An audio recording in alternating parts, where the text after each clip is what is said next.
South India shopping mall, the wedding Mantra, సరికొత్త wedding collection, South India shopping mall. Right now I am with Poojitha గారు. ఇద్దరు పెళ్ళాల ముద్దల పోలిక మావా. జగదేక వీరుడు అతిలోక సుందరిలో మన శ్రీదేవి గారు కూర్చున్నట్టు అలా కూర్చున్నారు అనమాట. ఒకసారి మానవ మానవ అనండి. ఓ మానవ. హీరోయిన్ మెటీరియల్ హీరోయిన్ గా చేస్తున్నాం ఆల్రెడీ. ఒక్కసారిగా మరీ దిగజారిన క్యారెక్టర్స్ కూడా ఇచ్చేస్తున్నప్పుడు వాట్ వాజ్ యువర్ ఫీలింగ్ అండి? ఒక రోజు నాకు రామానాయుడు గారు ఫోన్ చేశారు, పాప ఒక క్యారెక్టర్ ఉంది నువ్వు చెయ్యి. ఫోన్లో వేసుకున్నా, ఏమనుకుంటున్నారు మీరు నన్ను? ఈ రోజు నుంచి నేను సురేష్ ప్రొడక్షన్స్ చేయనన్నా, ఈ రోజుకి చేయలేదు. ఈ కోపంతో, ఈ ముక్కుసూడితనం, కొంతమంది హెడ్ వెయిట్ కూడా అంటుంటారు. వీటన్నిటి వల్ల మీరు కోల్పోయింది ఇండస్ట్రీలో ఏంటి అంటే ఏమని చెప్తారు? అవకాశాలు. అప్పుడు ఇండస్ట్రీ కొత్తగా వచ్చాను, హీరోయిన్ గా వెళ్తుంటే ఒక ఆర్టిస్ట్ పెద్ద ఆయన, బతికి కూడా లేరు, మాట్లాడను, ఇలా తొడ మీద చేసి. పూజిత గారు ఇంటర్వ్యూకి వస్తున్నారు అంటే ఏముందిలే, మొగుడిని వదిలిపెట్టింది, గొడవలు, కేసులు, స్ట్రైట్ ఫార్వర్డ్ యాటిట్యూడ్, ఇవే కదా క్వశ్చన్లు అనుకునే యాంకర్స్ కూడా చాలా మంది ఉంటారు. కానీ నా వరకు వస్తే నేను ఒకటే అడుగుతాను. చాలా చోట్ల చాలా చెప్పుంటారు, వాట్ ఎగ్జాక్ట్లీ మీ లైఫ్ లో జరిగిందంటే ఏమని చెప్తారు అసలు ఈరోజు? అందరూ అందం చూసి, తోలు చూసి, ఫిగర్ చూసి వస్తారు, అతను డబ్బు చూసి వచ్చాడు. మరి ఎందుకు పెళ్ళైన 3 రోజులకే ఆయన ఎలాంటి వాడని తెలిసినా కానీ మీరు ఆయనతో 18 సంవత్సరాలు జీవనం కొనసాగించి బిడ్డను కానీ ఎలా తెచ్చుకున్నారు? మరి బట్ మీ తర్వాత ఎంతమందిని మోసం చేశారు ఆయన? ఇంకా మరి 8 మందిని. అబ్బా. 9వ వ్యక్తి ఐఏఎస్ ఆఫీసర్ రేఖారాణి గారు. వీళ్ళంతా ఒక గ్యాంగ్ అండి. ఒక ఎంపీ, ఐఏఎస్ ఆఫీసర్, వాళ్ళ అమ్మ, వాళ్ళ చెల్లి, వీళ్ళందరికీ బినామీ ఇతను. ఇప్పుడు మీ దగ్గర నుంచి ఆయన వెళ్ళిపోయేటప్పుడు అన్ని తీసుకొని వెళ్ళిపోయారు అన్నారు కదా, మీ బ్యాంక్ అకౌంట్ ఎంత బ్యాలెన్స్ ఉంది అసలుకి? ఇంట్లో ఏం మిగిలిపోయాయి అసలుకి? 0 వచ్చేదాకా వెయిట్ చేశాడు బ్యాంక్ లో.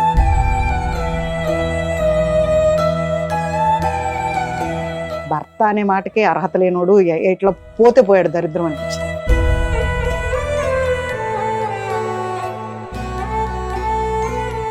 ఆర్థికంగా చాలా ఇబ్బందులు పడుతున్నారా? బాగా పడుతున్నాడు.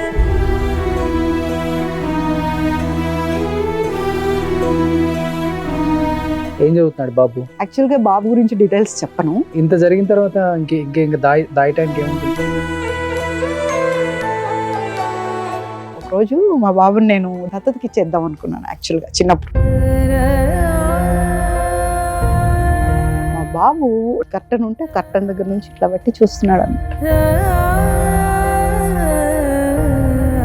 మా బాబు వచ్చి ఇట్లా గట్టిగా పట్టుకున్నాడు నన్ను. మమ్మీ అన్నాడు. ఏనన్నా అంటే, నన్ను వాళ్ళకి ఇచ్చేస్తావా మమ్మీ? నేను వద్దా నీకు? నేను ఏం చేశాను మమ్మీ? నేను బాగా చదువుకుంటా మమ్మీ, నన్ను ఇచ్చేద్దు మమ్మీ, నేను నీతోనే ఉంటాను.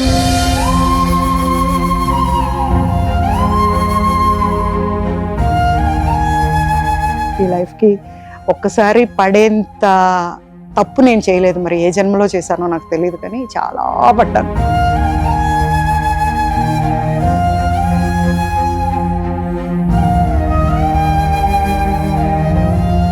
Hi hello, welcome to Suman TV. నేను మీ రోషన్.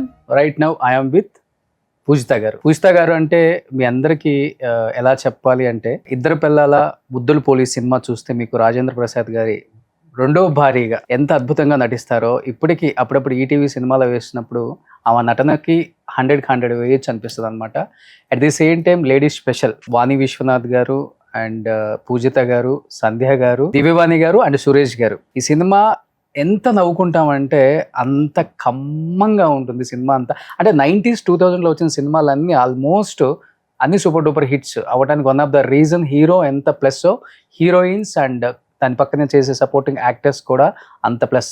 కాబట్టే ఆ సినిమాలు అంత అద్భుతంగా ఫ్యామిలీ సబ్జెక్టులుగా ఇప్పటికీ నిలిచిపోయాయి. ఇప్పటికీ ఆర్టిస్టులని మనం మర్చిపోలేమన్నమాట. సో అలాంటి మర్చిపోలేని ఇంకొక ఆర్టిస్ట్ మన పూజిత గారు అనమాట. సో పూజిత గారితో ఇవాళ బర్నింగ్ ఇంటర్వ్యూ అనమాట అసలుకి. సో పూజిత గారు హాయ్. చాలా చాలా హ్యాపీగా ఉందండి. చాలా ఇయర్స్ తర్వాత స్క్రీన్ ముందు అతిలోక సుందరి, జగదేక వీరుడు అతిలోక సుందరిలో మన శ్రీదేవి గారు కూర్చున్నట్టు అలా వైట్ అండ్ వైట్ వేసుకొని అలా కూర్చున్నారు అనమాట. ఒకసారి మానవ మానవ అనండి. ఓ మానవా. సో సూపర్, చాలా హ్యాపీగా ఉంటుందండి నిజంగా. 90s 2000 ఆర్టిస్ట్ని చూసినప్పుడల్లా తెలియని ఒక హ్యాపీనెస్ డెఫినెట్గా మాకు అందరికీ ఇక్కడ ఉంటుంది. మేము ఆ 90s కిడ్స్ కాబట్టి చాలా అద్భుతమైన పిక్చర్స్. చాలామంది ఇటు యాక్ట్ చేసి తమిళ, మలయాళం, కన్నడ వైపు వెళ్తుంటారు. కానీ మీరు కన్నడ, మలయాళం, తమిళ అంతా చుట్టేసి తెలుగుకి వచ్చారు. In the end I came to Telugu. అవునవునవును. అంటే మీరు యాక్చువల్గా తెలుగు అమ్మాయా లేకపోతే తెలుగు అమ్మాయా? మరి ఇలా తిరిగి వచ్చారండి, ఇలా తిరగకుండా? అంటే బెంగళూరు బేస్డ్ గా నాన్న అక్కడ ఉండేవారు కదా, నాన్న డాక్టర్. సో అక్కడ ఉండి అక్కడ చూసుకునేసరికి మేమందరం పిల్లలు అక్కడ పుట్టుకున్నాం. ఓకే. సో అక్కడ ఉండి అక్కడ పెరిగి అదంతా అయిన తర్వాత ఇండస్ట్రీకి వెళ్ళాలి అన్న ఆలోచన ఒక్క నాకే ఉండేది. మా ఇంట్లో ఎవరికి లేదు. ఆ మాట ఎత్తినా తంతారు. అలాంటి ఇదిలో ఉన్నప్పుడు దొంగగా ఆలోచనలు వచ్చేటి అనమాట నాకు. కాలేజ్కి వెళ్ళి చదువుకోవాలన్నా, స్కూల్కి వెళ్ళి చదువుకోవాలన్నా అస్సలు మైండ్ అక్కడ ఉండేది కాదు. ఈ సినిమాలో వాళ్ళు ఎలా పాడారు, వీళ్ళు ఎలా డ్యూయట్ వేసుకున్నారు, ఎలా ఏడవాలి, ఇవన్నీ వచ్చేసేటి నాకు. అయితే చదువు బాగానే చదివేదాన్ని కానీ అంత ఇంట్రెస్టింగ్గా ఉండేది కాదు. సో మా నాన్న ముందు ప్రపోజల్ పెట్టినప్పుడు కాళ్ళు కొడతాను, డాక్టర్ అవటం నేర్చుకో అన్నారు. మా నాన్నమ్మ బాగా సపోర్ట్ చేసేది. మా నాన్నమ్మకి నచ్చేది కాదు. మా ఇళ్ళంతా డాక్టరు, మెడిసిన్స్ అవి ఇవి ఉండేది. అమ్మ మా ఇంట్లో మొత్తం మెడికల్. అవునా? అందరూ మెడికల్ వైపు ఉండేసరికి పొద్దునే మీరేం వింటారు, సుప్రభాతం వింటారు. నేనేం వింటాను, ఆ హాస్టల్ నుండి రాగానే స్ట్రెచర్ రెడీయా, ఆ బాడీని తీసేసారా, బ్లడ్ పెట్టారా, ఇదే సుప్రభాతం నాకు. ఓకే. సో దాంతో సిరంజి అన్నా, ఆ డాక్టర్కి సంబంధించిన ఏమన్నా, ఆ మెడికల్ ఇవన్నా అంత కోపం వచ్చేది నాకు అసలు. మా డాడీ ఒకరోజు కూర్చోబెట్టి, ఎందుకని నువ్వు కాన్సన్ట్రేట్ చేయలేకపోతున్నావు, you are not easy like, జాయ్గా ఉంటాను నేను, చాలా జాయ్ఫుల్గా అని అడిగితే చెప్పాను. డాక్టర్ అమ్మంటున్నారు, యువర్ ఏ డాక్టర్, కొన్ని వేల మంది పేదవాళ్ళు వస్తారు మీ దగ్గరికి, మీరు పెద్దవాళ్ళ దగ్గర నుంచి తీసుకొని పేదవాళ్ళకి పెడతారు, బాగా చూస్తారు, మీరు మంచి హ్యాండ్ అంటారు. నన్ను పెట్టారనుకో, పొట్టలో గుచ్చాల్సింది చేతిలో గుచ్చాల్సింది పొట్టకి గుచ్చేసి రోజుకి 10 మందిని చంపుతా. మీరు బతికిస్తున్నారు, నేను చంపేస్తా, అంతే తేడా. ఎందుకంటే ఇంట్రెస్ట్ లేదు నాకు ఇంట్రెస్ట్ ఉన్న చోటు నన్ను పెట్టారంటే I will score it and show. The same thing even in my life. నాకు ఒక బాబండి, బాబు విషయంలో కూడా అంతే. చిన్నప్పటి నుంచి కూడా నేను బాబుని ఫోర్స్ చేయలేదు ఇది చేయాలి. బట్టలు కొనుక్కోవాలంటే కూడా ఇంతోడప్పుడు షోరూమ్ తీసుకెళ్ళి వదిలేసేదాన్ని, నీకు కావాల్సింది తెచ్చుకోవాలి. ఆ తెచ్చుకున్నది స్నానం చేశాక వేసుకొని ఉంటే 2 పీకేదాన్ని. నువ్వు తెచ్చుకుంది అది. నేను తెచ్చుంటే నీకు నచ్చలేదంటే వేసుకోలేదంటే ఒక అర్థం ఉంది. నువ్వు తెచ్చుకున్నావు, చచ్చినట్టు వేసుకోవాలి. సో వాళ్ళకే ఇచ్చేస్తాను. మనం కూడా ఒక షాపింగ్ లో కలిసాం బాబు నేను, మీరు అమ్మకి చీర కొంటాను తెచ్చారు, అమ్మ బర్త్డే అని. అవును, నాకు ఇష్టం. మా పేరెంట్స్ కానీ మా వైఫ్ కానీ తీసుకెళ్ళి నేను దగ్గరుండి కొనిపించడం, ఎంత బిజీగా ఉన్నా అదొక happiness. Definitely. You are a very good husband then. So అలా మీ బాబు మీరు ఇద్దరు వచ్చినప్పుడు నేను అనుకున్నాను, ఇది ఎక్కడో చూసానేమని. మేకప్ లేకపోతే అసలు గుర్తుపట్టలేకపోతాం కదా ఆర్టిస్టులను బయట కొంతమందిని. లేదు మంచి ఫెమిలియర్ ఫేస్ ఏమా, ఓకే ఆ సినిమాలలో చూసాం ఏమే కదా అనిపించింది. ఇమీడియట్ గా అన్నాను, మనం ఒక ఇంటర్వ్యూ పెట్టుకుందామండి. ఎప్పుడు అనుకున్నాం? 3 ఏళ్ళ తర్వాత.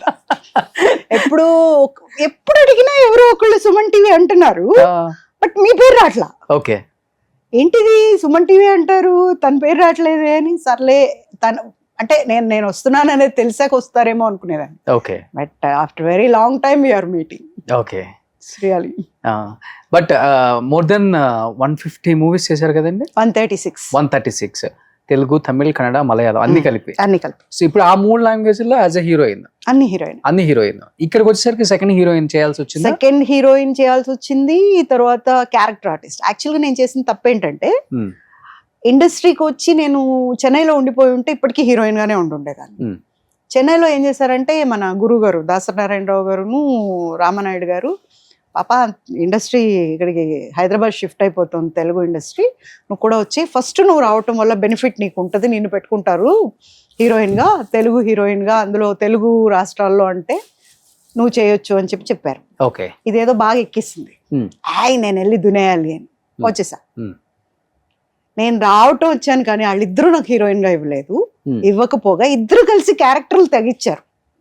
ఓకే. ఒక్కసారిగా హీరోయిన్కి క్యారెక్టర్ ఆర్టిస్ట్ అయిపోయింది. ఓకే.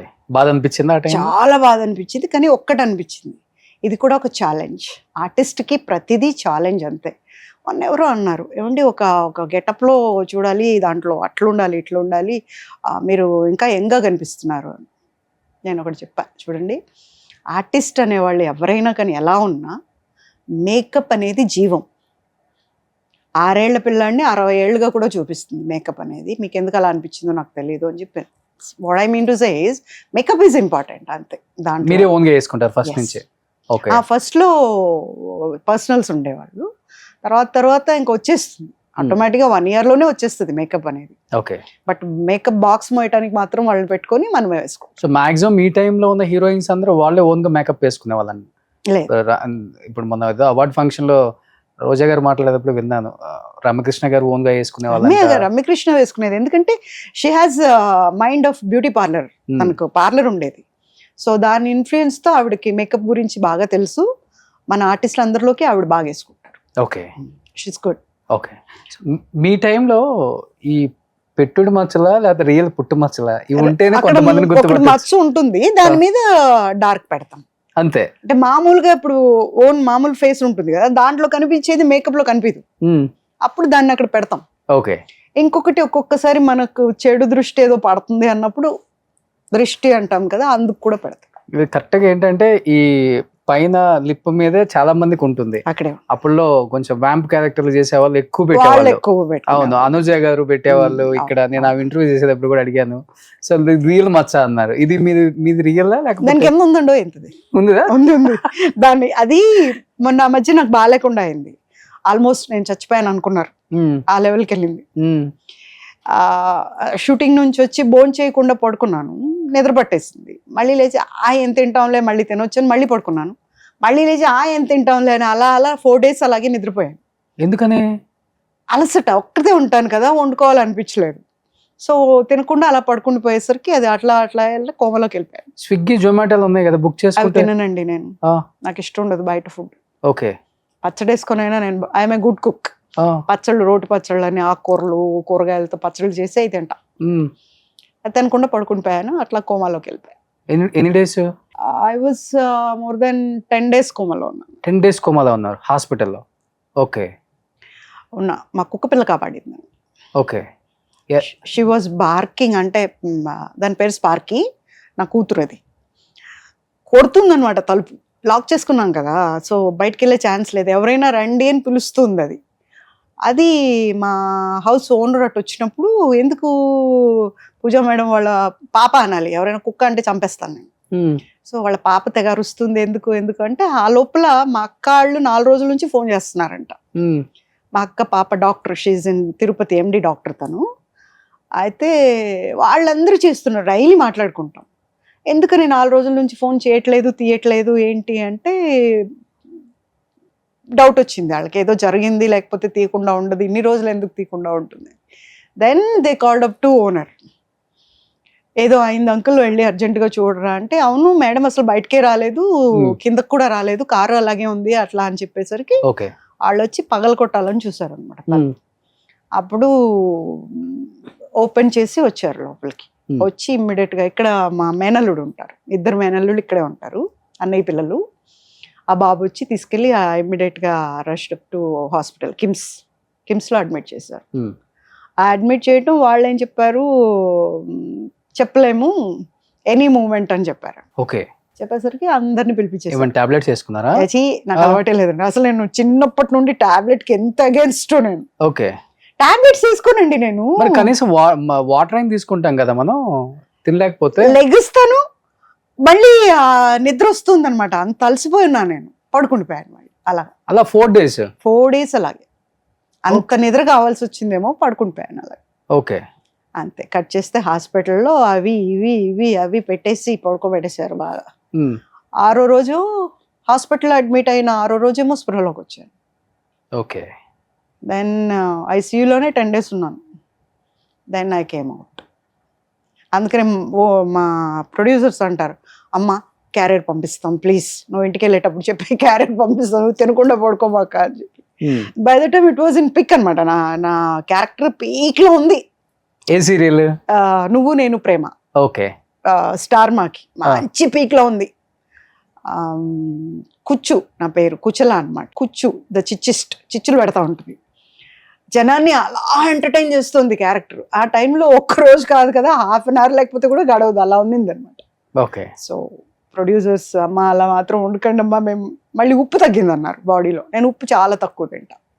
అమ్మకు బీపీ ఉండేది, అందుకని అమ్మకు చేసే వంటల్లో అంతా తక్కువ వేసి చేసేవాళ్ళు. అది తిని తిని అలవాటు అయిపోయి ఇంకా అసలు ఇప్పుడు మీరు కరెక్ట్గా ఉప్పు వేసుకున్నా కూడా నేను తినలేను, అంత ఉప్పు తక్కువ అన్నారు. అమ్మ నేను ఒక బస్తా ఉప్పు అయినా ఇంటికి అని అడిగాడు ఆయన. లేదు సార్ ఎందుకో అలా అయింది, ఇంకా అవ్వదు. ఫ్రమ్ దట్ 1 year అయింది. కానీ బాగా మెయింటైన్ చేస్తున్నారు పూజిత గారు మీరు. అవునా? అవును. Thank you so much. ఇప్పుడు ఇండస్ట్రీకి వచ్చి మీరు ఒక 32-33 years అయిందా? మీరు ఇండస్ట్రీకి వచ్చినప్పుడు ఎన్ని ఇయర్స్ ఉంటాయి? చెప్పను, ఒక 15-16. సో ఒక 14లో వచ్చి 14 years when I came into it. 14 years, almost ఒక 45-50కి టచ్ అయ్యారు. అయినా కానీ బాగా మెయింటైన్ చేస్తున్నారు. Thank you. సో ఈ మాత్రం మెయింటైన్ చేయడం అనేది చాలా కష్టం. But that I'm very active. ఆడుకుంటాను, పరిగెడతాను, తర్వాత వండుకుంటాను, పని చేస్తాను, 10 మంది చేసే పని ఒక్కదాన్ని చేస్తాను. ఓకే. అండ్ కుకింగ్ అండ్ బయట కూడా బాగా యాక్టివ్గా ఉంటాను. ప్రతి విషయంలో కూడా ఆడవాళ్ళకి సపోర్ట్ చేయాల్సి వచ్చినప్పుడు కానీ, ఒక పోరాటం చేయాల్సి వచ్చినప్పుడు కానీ బాగా యాక్టివ్గా ఉంటాను. ఓకే. భయపడను. మీ ఫస్ట్ హీరో ఎవరు తెలుగులో? ఫస్ట్ బ్రహ్మానందం గారు. బ్రహ్మానందం గారు జోకర్ మామ సూపర్ అల్లుడు చేశారు కదా, ఓకే. అదే ఫస్ట్ సినిమా ఆయనకి. నన్ను కావాలని అడిగి పెట్టించుకున్నారు ఆ సినిమాలో. ఆర్ట్స్ మహేంద్ర గారు ప్రొడ్యూసరు. నేను అప్పుడు ఉషా కిరణ్ మూవీస్ చేస్తున్నా, తేజ అని ఒక సినిమా ఇక్కడ హైదరాబాద్కే చేస్తున్నా. అయితే రాజమండ్రిలో ఉన్నాం, అక్కడికి వచ్చి మాట్లాడుకున్నారు అనమాట. మీరే కావాలని మా నాన్నగారి దగ్గరికి వెళ్తే, ఇప్పుడు ఈ టైంలో ఎట్లాగండి అంటే, లేదు ఇది ప్లస్ అవుతుంది అని చెప్పి అప్పుడు చేశాను ఆ సినిమా. ఓకే. మంచి హిట్. అదే హిట్. అది సో దాని తర్వాత ఇంకా వెనక్కి తిరిగి చూసుకుందే లేదు అస్సలు. కంటిన్యూస్గా ఏదో ఒక లాంగ్వేజ్ చేస్తున్నా. రోజుకు ఒక్కొక్కసారి 3 సినిమాలు చేసిన ఇది కూడా ఉంది. ఓకే. కానీ హీరోయిన్ మెటీరియల్, హీరోయిన్ గా చేస్తున్నాం ఆల్రెడీ. ఒక్కసారిగా సెకండ్ హీరోయిన్ లేకపోతే సపోర్టింగ్, కొంచెం అటు ఇటు వ్యాంప్ క్యారెక్టర్ లాంటివి కూడా వచ్చినప్పుడు, పెద్ద హీరోలు అయితే మనం ఏం నో చెప్పకుండా యాక్సెప్ట్ చేసేస్తాం. సరే కనీసం పేరు వస్తుంది ఆ హీరోతో ఉంటే అని కూడా ఉంటుంది. మరి దిగజారిన క్యారెక్టర్స్ కూడా ఇచ్చేస్తున్నప్పుడు వాట్ వాజ్ యువర్ ఫీలింగ్ అండి? I definitely say no. ఎవరైనా కానివ్వండి. చిన్న ఇది చెప్తాను. శివయ్య అని ఒక సినిమా వచ్చింది, మన రాజశేఖర్ గారు. అవును. రామానాయుడు గారు. దాంట్లో ఒకరోజు నాకు రామానాయుడు గారు ఫోన్ చేశారు. పాప అనేవారు, మా నాన్నగారి క్లాస్మేట్ ఆయన. అయితే పాప ఒక క్యారెక్టర్ ఉంది, నువ్వు చెయ్యి, నువ్వేం మాట్లాడకుండా చెయ్యి అన్నాడు. నేను వెళ్ళా, గౌరవం కదా ఎంతైనా పెద్దాళ్ళు అనేసి. హైదరాబాద్ వచ్చాము అప్పటికి. వెళ్తే 7 మంది ఆడవాళ్ళు ఉంటారు, వంటలు చేసే ఆడవాళ్ళు, స్వగృహ ఫుడ్స్ ఉంటుంది చూడండి అలాంటిది. దాంట్లో ఒకరిని నేను. కోపం వచ్చింది, కామ్గా ఉన్నా. సరే ఏం మాట్లాడకూడదు, పెద్ద ఆయన పిలిచి మరీ చెప్పారు అనేసి నేను మా ఇంటికి, అక్కడ ఫిలిం నగర్లోనే కదా రామానాయుడు స్టూడియో నుంచి మేము ఫిలిం నగర్లో ఉండేవాళ్ళం. మా డాడీకి ఫోన్ చేసి కోపం వస్తుంది అని చెప్పాను. వద్దు కోప్పడుకు, నేను మాట్లాడతాను, నువ్వు పెట్టేయని చెప్పారు. సరే షార్ట్ చేస్తున్నారు. పోసాని కృష్ణమురళి అనుకుంటా రైటర్. ఒక డైలాగ్ చెప్పారు. చెప్పేసి పూజిత గారితో చెప్పించండి, పూజిత గారు బాగా చెప్తారు డైలాగు అన్నాడు ఆయన. రామానాయుడు గారు ఏమన్నారు, అప్పుడు కొత్త అమ్మాయి వచ్చింది, ఆమె కాదు ఆ అమ్మాయితో చెప్పించండి అని. కామ్గా డైలాగు ఆ అమ్మాయికి రాట్లా. నాయుడు గారు చెప్తున్నారు, ఎవరెవరో చెప్తున్నారు, ఆ అమ్మాయికి రాట్లా డైలాగ్. సార్ ఎందుకు సార్, ఒక డైలాగ్ కోసం ఆ అమ్మాయితో తనతో చెప్పించండి సార్ అన్నారు. చెప్పించలేదు. వాళ్ళు తీసుకుంటున్నారు. నేను బయటకు వచ్చా, సీన్లోంచి బయటకు వచ్చేసి నా సెటప్ అంతా కార్లో పెట్టుకొని ఇంటికి వెళ్ళిపోయా. చెప్పలా వెళ్ళిపోయా. వాళ్ళు కూడా గమనించుకోలే. తర్వాత సాయంత్రం ప్యాకప్ అయ్యే టైంలో గమనించుకున్నారు, అవును పుసి తట్టిపోయింది. ఆ రోజు చేయకుండా మరుసటి రోజు నాయుడు గారు ఫోన్ చేశారు, ఏం పాప షూటింగ్కి రాలేదు అని. అంతే, ఫోన్లో వేసుకున్నా. ఏమనుకుంటున్నారు మీరు నన్ను, నేను ఒక హీరోయిన్ని, అక్కడి నుంచేమో నేను హీరోయిన్గా ఛాన్స్లు ఇస్తాను రా అని చెప్పి హైదరాబాద్ తీసుకొచ్చి క్యారెక్టర్లు ఇవ్వటం కాక పైగా ఇంత డైలాగ్కి ఆమె కాదు ఆ అమ్మాయితో చెప్పేయండి అంటారా? ఏం అంతమంది ముందు అన్నారు మీరు నన్ను? అంటే నాకు డైలాగ్ రాదనా? నేను యాక్ట్రెస్ కాదనా? ఏమనుకుంటున్నారు మీరు? అయ్యో నువ్వు అంత దూరం వెళ్ళావు, అలా అనుకోలేదు పాప. నేను వేరే నాకు వద్దు, ఈ రోజు నుంచి నేను రాను. అప్పటికి నేను సురేష్ ప్రొడక్షన్స్ లో దగ్గర దగ్గర 20 సినిమాలు చేశా. ఓకే. ఈ రోజు నుంచి నేను సురేష్ ప్రొడక్షన్స్ చేయను అన్న. ఈ రోజుకి చేయలేదు. ఐడెంట్ తర్వాత చాలా సినిమాలకు పిలిచారు కానీ ఐడెంట్ కో. ఓకే. నేను చాలా హర్ట్ అయ్యా. అంటే నన్ను తిట్టు, బట్ అక్కడ ఒక ఆర్టిస్ట్ని తిట్టారు. ఓకే. అది భరించలేకపోయాను. అలాంటి అస్సలు తట్టుకోలేను. కాబట్టి అట్లా వ్యాంప్ ఇంకోటో ఒక పెద్ద హీరో ఉన్నాడు, పెద్ద హీరోయిన్ ఉంది, వచ్చేస్తా చేయను. ఓకే. చేయను అంటే సో ఈ స్ట్రైట్ ఫార్వర్డ్నెస్ తో లేకపోతే ఈ కోపంతో ఈ ముక్కుసూటితనం, కొంతమంది హెడ్ వెయిట్ కూడా అంటుంటారు, రకరకాలుగా పిలుస్తుంటారు వాటిని. ఇంకా పొగరు, ఈ అమ్మాయికి కొంచెం టెక్ ఎక్కువ, ఇవన్నీ వీటన్నిటి వల్ల మీరు కోల్పోయింది ఇండస్ట్రీలో ఏంటి అంటే ఏమని చెప్తారు? అవకాశాలు కోల్పోయాను, కానీ నా క్యారెక్టర్ పోలేదు కదా. నేను వచ్చేదానికంటే ముందంట ఆ పొగరు వస్తుందంట. ఆ పొగరు వచ్చిన ఒక్క సెకండ్కి నేను ఎంటర్ అవుతానంట. ఓకే. ఎవరన్నారు ఈ మాట? మా ఆర్టిస్టులు అంటుంటారు. ఓకే. దాంట్లో నాకు ఎవరైనా బాగా క్లోజ్గా ఉన్నోళ్ళు మీరు వెళ్ళేటప్పుడు ఇలా అన్నారండో అంటారు. మళ్ళీ నేను కారు వెళ్ళిపోద్ది కదా, ఇది కూడా చెప్తాను. లకారం వేసి తిట్టి మరీ చెప్తారు, దీన్ని కొంద అసలా అని. అంటే హీ సేయింగ్ మై క్యారెక్టర్ అండి. ఓకే. I'm proud. అది సెట్ లో గొడవ పెట్టుకున్న సందర్భాలు ఉన్నాయా? అబ్బో అసలు మామూలుగానా? మగవాళ్ళతోనా ఆడవాళ్ళతోనా? ఎవరిని వదలను. తేడా వస్తే ఎవరిని వదలను. ఓకే. ఒకసారి అప్పుడు ఇండస్ట్రీకి కొత్తగా వచ్చాను, హీరోయిన్గా వెళ్తుంటే ఒక ఆర్టిస్ట్ పెద్ద బతికి కూడా లేరు, మాట్లాడను, ఇలా తొడ మీద చేసి ఇట్లా ఇట్లా అంటూ కూర్చున్నారు. నాకేదో చీదరగా అనిపించింది. ఏంటిది ఒకలాగా నేను చేయి తీస్తుంటే చేసి అంటున్నారు. దిగేసి ఇంట్లోకి వెళ్ళిపోయాను కోపంగా. మా డాడీ చూస్తే ఎందుకమ్మా కోపంగా ఉన్నావు, ఎందుకు ఇలా పెట్టి ఇలా గోక్తా ఇట్లా ఇట్లా అంటూ నేను తీస్తుంటే మాటకి అంటున్నారు అని. వెళ్ళి పడుకో, స్నానం చేసి అన్నం తినేసి పడుకో అన్నాను. పడుకొని లేచా. పొద్దున్న మా నాన్నగారు ఎవరు కాళ్ళు పట్టుకున్నారో ఎలా తెచ్చారో, పొద్దున్న కారు ఉంది ఇంటి ముందు. ఈ రోజు నుంచి నువ్వు ఒక్కదాని ఉంటావు, గోకేవాళ్ళు ఉండరు, ఇది ఉండరు, అదే మెయింటైన్ చేస్తున్నాను ఈ రోజు కూడా. నా కార్లో ఎవరిని ఎక్కనివ్వు. ఓకే. నేను మా బాబు, నా పక్కన మా బాబు కూర్చుంటాడు అంతే. ఓకే. మాకు ఒక పిల్ల వెనక, మేము ముగ్గురు తప్ప ఎవరు కూర్చోడానికి లేదు. కూర్చోబెట్టను, మొక్కం మీద చెప్పేస్తాం సారీ అండి, ఎక్కొద్దు, అంతే. అంత straightforward. So casting house మీరు కూడా ఫేస్ చేశారు ఇండస్ట్రీలో అయితే?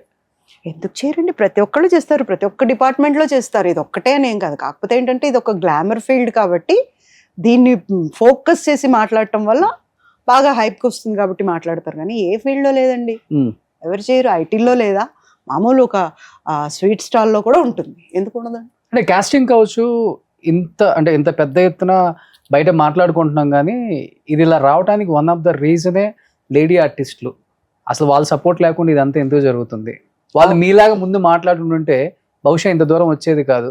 తెగ్గొట్టేసేవాళ్ళు, ఇచ్చేవాళ్ళు ఇస్తారు క్యారెక్టర్లు, ఇవ్వని వాళ్ళు ఇవ్వరు, అంతే కదా. ఇది కాకపోతే ఇంకో సినిమా అనుకోవచ్చు, కానీ అందరూ అట్లా అనుకోవట్లేదు. కాబట్టి అవకాశమే మాకు ఇంపార్టెంట్, ఆ అవకాశం కోసం మేము దేనికైనా రెడీ అన్నారు కాబట్టి ఇవన్నీ జరుగుతున్నాయి. కానీ అన్ని జరిగిన తర్వాత బయటకు వచ్చేదేమో కాస్టింగ్ కావచ్చు, మమ్మల్ని వాడు గీకాడు, వీడు గోకాడు, వాడు అది అన్నాడు, ఇది అన్నాడు, అంటే ఓపెన్ గా ఇదే జరుగుతుంది. సో దాని మీద మీ ఒపీనియన్ అంటే ఏమని చెప్తారు పూజిత గారు? ఎంతో మందిని చూశారు, అవకాశం కోసం తెగబడిపోతున్నారండి. ఇప్పుడు ఎక్కడి నుంచో వస్తారు, తినడానికి తిండి ఉండదు, ఉండటానికి షెల్టర్ ఉండదు, ఆటోమేటిక్గా ఆ టైంలో ఎవరు తగులుతారు. తగిలినప్పుడు నేను నీకు ఒక అవకాశం ఇప్పిస్తాను, వాట్ ఐ కెన్ గెట్, నాకేంటి ఆ క్వశ్చన్ వస్తుంది.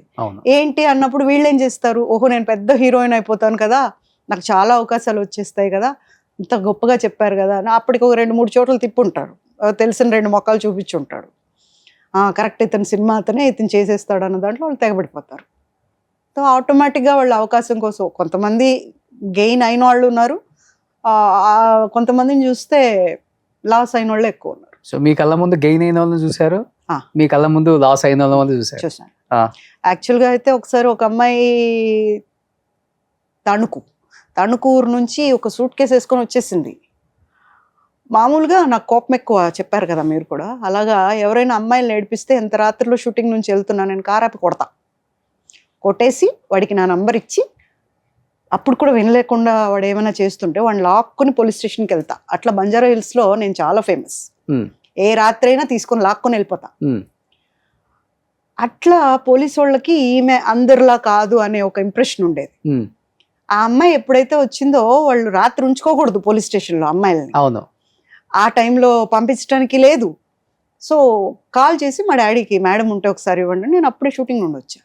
వస్తే ఏంటి అంటే, మేడం ఏమనుకోకుండా ఒకసారి పోలీస్ స్టేషన్కి వస్తారా, ఒక అమ్మాయి ఇలా సూట్ కేసు వేసుకొని వచ్చేసింది. ఏ టైంలో నేను పోలీస్ స్టేషన్కి రాను, మీరే అమ్మాయిని తీసుకొని మా ఇంటికి రండి అంటే వచ్చారు. కూర్చోబెడితే అమ్మాయి బాగుంది, చక్కగా బొద్దుగా. అంటే ఇది వరకు మన ఆంధ్రులంతా ఏమనేవాళ్ళు, ముద్దుబంతి పువ్వుతో పోల్చేవాళ్ళు హీరోయిన్స్. అమ్మాయి అంటే ఇలా ఉండాలి, ఇలా ఉంటుందని. అలా ఉంది అమ్మాయి. బాగా చక్రాలు లాంటి కళ్ళు, దబ్బ పండు కలర్లో భలే ఉంది అమ్మాయి. సూట్ కేసు వేసుకొని వచ్చింది. ఏం పేరమ్మా అంటే కనక మహాలక్ష్మి అని చెప్పి. ఏం చేయడానికి వచ్చావు అంటే, పెద్ద హీరోయిన్ అయిపోతాను నేను. ఎలా అయిపోతావు అంటే, నా పెట్టి నిండా డబ్బులు నగలు ఉన్నాయి. ఓకే. పెట్టి నిండా ఇంత పెద్ద సూట్ కేసు అండి, ఓకే, పట్టుకునే ఉంది, వదలటానికి కూడా రెడీగా లేదు. ఆడెవడో వచ్చాడండి, ఇది లాగేసుకుంటున్నాడు పెట్టి, నేనేమో ఇవ్వలేదండి, అప్పుడే పోలీసులు వచ్చారండి, తీసుకొచ్చారండి. మరి ఇప్పుడు హీరోయిన్ ఎలా అవుతావు, నీకు తెలుసా అసలు ఎవరన్నా ఇక్కడ ఎవరన్నా ఎవరు తెలియదండి, నాకు డబ్బులు ఉన్నాయి నగలు ఉన్నాయండి, హీరోయిన్ అయిపోతాను నేను, ఇదే చెప్తుందాం. కూర్చోబెట్టి ఇప్పుడు ఆ బాత్రూమ్ ఉంది, పోయి స్నానం చేసి బాత్రూంలో ఇదై ఫ్రెష్ అయ్యి రాపోను, వాళ్ళు అక్కడే ఉండండి మీరు కూడా అని చెప్పి పోలీసు వాళ్ళని భోజనం పెట్టాం. అమ్మాయికి తినింది. ఏమండి మీరు సినిమా యాక్టర్ కదా, మిమ్మల్ని చూశాను నేను, భలే ఉంటారండి మీరు, భలే ఉన్నారండి మీరు, మీ ముక్కు భలే ఉంటుందండి అంతా విన్నాక, ఇంతకీ నువ్వు హీరోయిన్ అవ్వాలంటావు. అవును. హీరోయిన్ అవ్వాలంటే ఏం చేయాలో తెలుసా నీకు? నాకేం తెలియదండి, మీరు చెప్పరా ప్లీజ్. ఒక ఆయన వస్తాడు, నేను హీరోయిన్ చేస్తాను అంటాడు, తీసుకెళ్తాడు, హోటల్కి తీసుకెళ్తాడో, వాళ్ళ ఇంటికి తీసుకెళ్తాడో, వాళ్ళ రూమ్కి తీసుకెళ్తాడో, మొత్తానికి నువ్వు ఆయనతో ఉండాలి. ఇంకొక ఆయన వస్తాడు పొద్దున్నే, నేను డైరెక్టర్ అంటాడు, ఆయన తీసుకెళ్తాడు.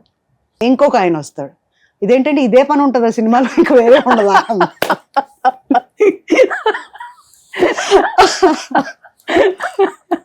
ఈ పనులన్నీ అయిపోయిన తర్వాత షూటింగ్ దగ్గరికి నువ్వు వెళ్తావు, ఇంటికే వెళ్తావు. ఓకే. మొత్తానికి ఇవన్నీ జరగాలి. దానికి రెడీ నాను అంటే, తూతూ నేను మా అమ్మ నాన్నకు ఒకటే పిల్లనండి, తలదించుకునే పని నేను ఎలా చేస్తానండి, నేను చేయనండి, నా దగ్గర పెట్టులో డబ్బులు ఉన్నాయండి, నేను హీరోయిన్ అవుతాను అంతేనండి, ఇదే మాట. ఓకే. అప్పటికి ఏ ఊరు ఏంటి ఇవన్నీ అంటే అడ్రస్ పెట్టుకుని ఉంది. దాన్ని తీసుకొని ఫోను ఎస్టీడీ, అప్పుడు ఇవి లేవుగా, ఎస్టీడీ చేసి మా డాడీ వాళ్ళకి ఫోన్ చేసి, మా దగ్గర ఉంది మీ అమ్మాయి సేఫ్గా వచ్చేయండి అని వాళ్ళకి చెప్పేసి, సరే ఈ రోజు పడుకో, రేపు షూటింగ్ దగ్గరికి నేను తీసుకెళ్తాను, నా షూటింగ్ దగ్గర చూద్దు కానీ అంటే, అలాగేనండి, కానీ అండి హీరోయిన్ అవ్వాలంటే మీలాగా అంతా రెడీ అయిపోవాలి కదండి, నీట్గా ఇలా ఉంటే కుదరదు, లంగా ఓడిలో ఎవరు చూస్తారండి అని. మరి ఏం వేసుకుంటావు అంటే, ప్యాంటీ వేసుకుంటానండి, ప్యాంటీ వేసుకుంటానండి నేను కూడా. ముందు రేపు వస్తే అక్కడికి వెళ్ళిన తర్వాత అది చూసి నచ్చాక అప్పుడు కొనుక్కుందు కానిలే, ఇప్పుడు కాదు అని చెప్పి పోలీసు వాడికి, ఈరోజు మా ఇంట్లో ఉంటుంది, రేపు పొద్దున్నే మీరు ఏర్పాటు చేసుకోండి, వాళ్ళ పేరెంట్స్ వస్తారు చూద్దామని. వాళ్ళు పొద్దున్నే తెల్లవారుజామునే దిగిపోయారు పాపం. వచ్చేసి కనకమాల వచ్చి అని ఏడుస్తున్నారు వాళ్ళు. మీరు ఎలా వచ్చేసినారు ఇక్కడికి, ఎలా వచ్చేసినారు మీరు అంటుంది. కూర్చోబెట్టి మాట్లాడి, చూడండి సినిమా కావాలంటే, సినిమా తీయాలంటే ఒక పద్ధతి ఉంటుంది, రైటరు, ప్రొడ్యూసరు, డైరెక్టరు, వీళ్ళందరూ ప్రొడ్యూసర్స్ మీరు అవుతారంటే సినిమా తీయొచ్చు, అలాంటి వాళ్ళని కావాలంటే నేను పరిచయం చేస్తాను, బట్ డైరెక్ట్గా సినిమా ఇచ్చే వాళ్ళకి నేను చేయను, ఎందుకంటే ఒక జీవితం ఇది, ఆడపిల్ల జీవితం, ఏమవుతుందో నేనైతే గ్యారంటీ ఇవ్వలేను. సో అలా వద్దు అంటే వాళ్ళు నచ్చ చెప్పుకొని అమ్మాయిని తీసుకెళ్ళిపోయారు, పెళ్లి చేశారు. ఓకే. నిజంగా ఈ కనకమ్మ ఆలోచన పెద్ద హీరోయిన్ అయిందో అనుకుంటున్నాను ఇప్పుడు. ఇంకా నో అంటే అట్లా కొంతమంది 7-8 మంది అమ్మాయిలు కాపాడాను నేను. ఓకే, పంపించేస్తాను. సో ఈ ఖడ్గన్ సినిమాలో సంగీత గారు ఎలాగనమాట అయితే? అవును, చాలా మంది వచ్చేవాళ్ళు ఉంటారు, సూట్ కేసులు వేసుకొని వచ్చేస్తారండి. డబ్బులు ఉండాలి సినిమా అంటే అనేదానికి. ఈవెన్ ప్రొడ్యూస్ చేయడానికి వచ్చిన వాళ్ళని కూడా నేను రిటర్న్ పంపించాను. సో మీ కళ్ళ ముందు హీరోయిన్ గా ఎదిగిన వాళ్ళు, మీరు చూసిన వాళ్ళు అంటే ఎవరని చెప్తారు? ఎట్లా అంటే మీరున్న పీరియడ్ లో వచ్చి సో అవకాశాలు పొందుపరుచుకొని హీరోయిన్ గా ఎదిగిన వాళ్ళు? రోజా గారు. రోజా మేము ఇద్దరు పిల్లల ముద్దులు పోలీస్ చేస్తున్నప్పుడు చంద్రగిరిలో ఒక పోలీస్ స్టేషన్లో షూటింగ్ జరుగుతుంది. అప్పుడు ఈ అమ్మాయి ప్రేమ తపస్సు అని ఒక సినిమాకి సెలెక్ట్ అయింది, మన డాక్టర్ శివప్రసాద్ గారి cinema. She's from very poor family అట, నాకు తెలియదు. ఒక అమ్మాయి లంగా ఓణి వేసుకొని, ఒక కొంచెం కలర్ఫుల్, ఒక మిల్క్ వైట్ దీంట్లో రెడ్ బార్డర్లో వేసుకొని, లంగా ఓణి వేసుకొని ఒక దగ్గర కూర్చొని తింటుంది అన్నం. నేను అన్న, ఎవరు అమ్మాయి పొద్దుటి నుంచి ఇక్కడే తిరుగుతుంది అంటే, మేడం డాక్టర్ శివప్రసాద్ గారి హీరోయిన్, ఎల్లుండి ఓపెనింగ్ ఉంది. ఆ డ్రెస్ కూడా ఆ సినిమా కోసం కుట్టించారంట. మరేంటి అమ్మాయిని అక్కడ కూర్చోబెట్టి పెడుతున్నారు హీరోయిన్ అంటే ఏమో మేడం నాకు తెలీదు, అక్కడే కూర్చోబెట్టిన అంత జూనియర్స్ తింటున్నారు అక్కడ. నేను చూసి అమ్మాయిని ఇలా తీసుకురండి నా దగ్గరికి, ఇక్కడ తింటుంది భోజనం అని చెప్పి నా భోజనం పెట్టి తనని భోజనం పెడితే తినింది. థ్యాంక్ యూ మేడం అట్లా అని. She became big heroine and ఒక స్థాయికి వచ్చా కూడా ఇప్పుడు కూడా నాకు అంతే మర్యాద ఇస్తుంది. తర్వాత టూ మెనీ కాంట్రవర్సీస్ విన్నా కూడా నా వరకు నన్ను అలాగే చూస్తుంది. ఓకే. అప్పుడు ఆ అమ్మాయి ఎదిగింది. I was very happy. అంటే కష్టపడి వచ్చిన తర్వాత అవకాశాలు రావటం చాలా కష్టం. నేను వచ్చాను, నాకు చేయాలని ఇంట్రెస్ట్ ఉంది, కానీ అన్నిటికీ అడ్జస్ట్ అయ్యే మనస్థితి లేదు. అవును. ఇప్పుడు ఇంకోటి చెప్తారు, ఒకటి చేయాలంటే ఒకటి పోగొట్టుకున్నా పర్లేదు, అది కాదు చెయ్యాలి అని అంత అయినా కూడా ఎక్కడో కొట్టి అది దానికి ఎస్ చెప్పలేకపోయాను నేను. ఓకే.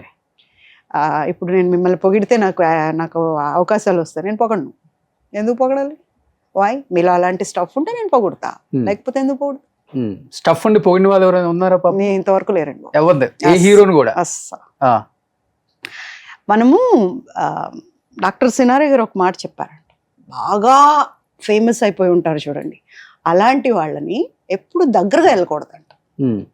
కళల్లో కానీ లేకపోతే దూరంగా కానీ ఉండే మాట్లాడాలంట.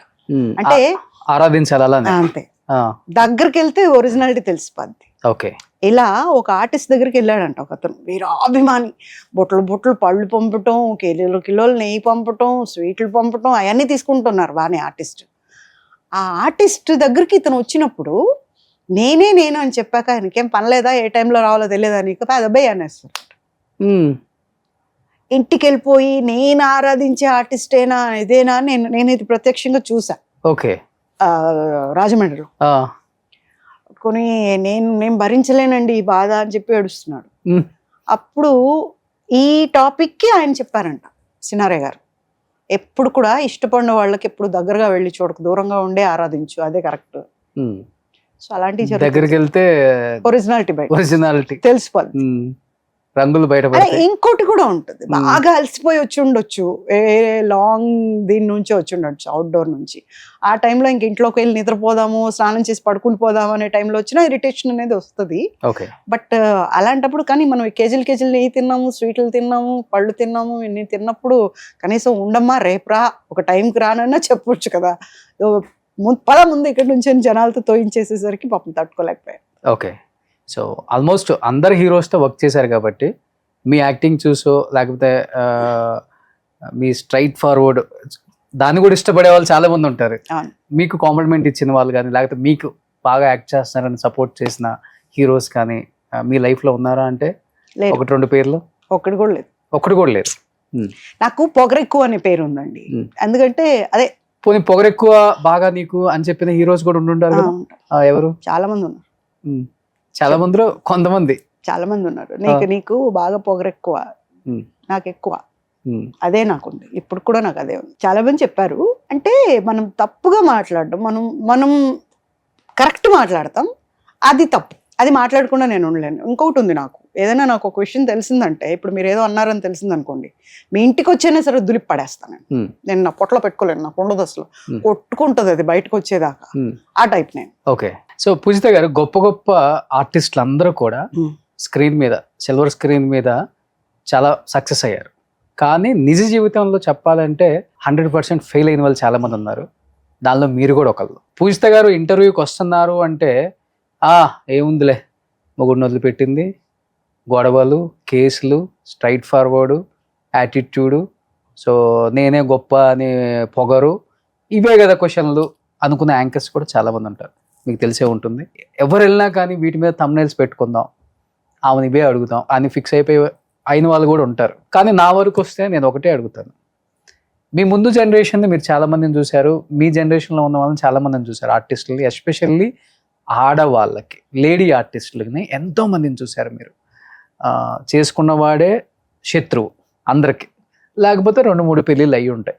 ఇదే జరిగింది అందరి జీవితం. అదొక శాపమో మరి వరంగా ఫీల్ అయిన వాళ్ళు ఉన్నారు.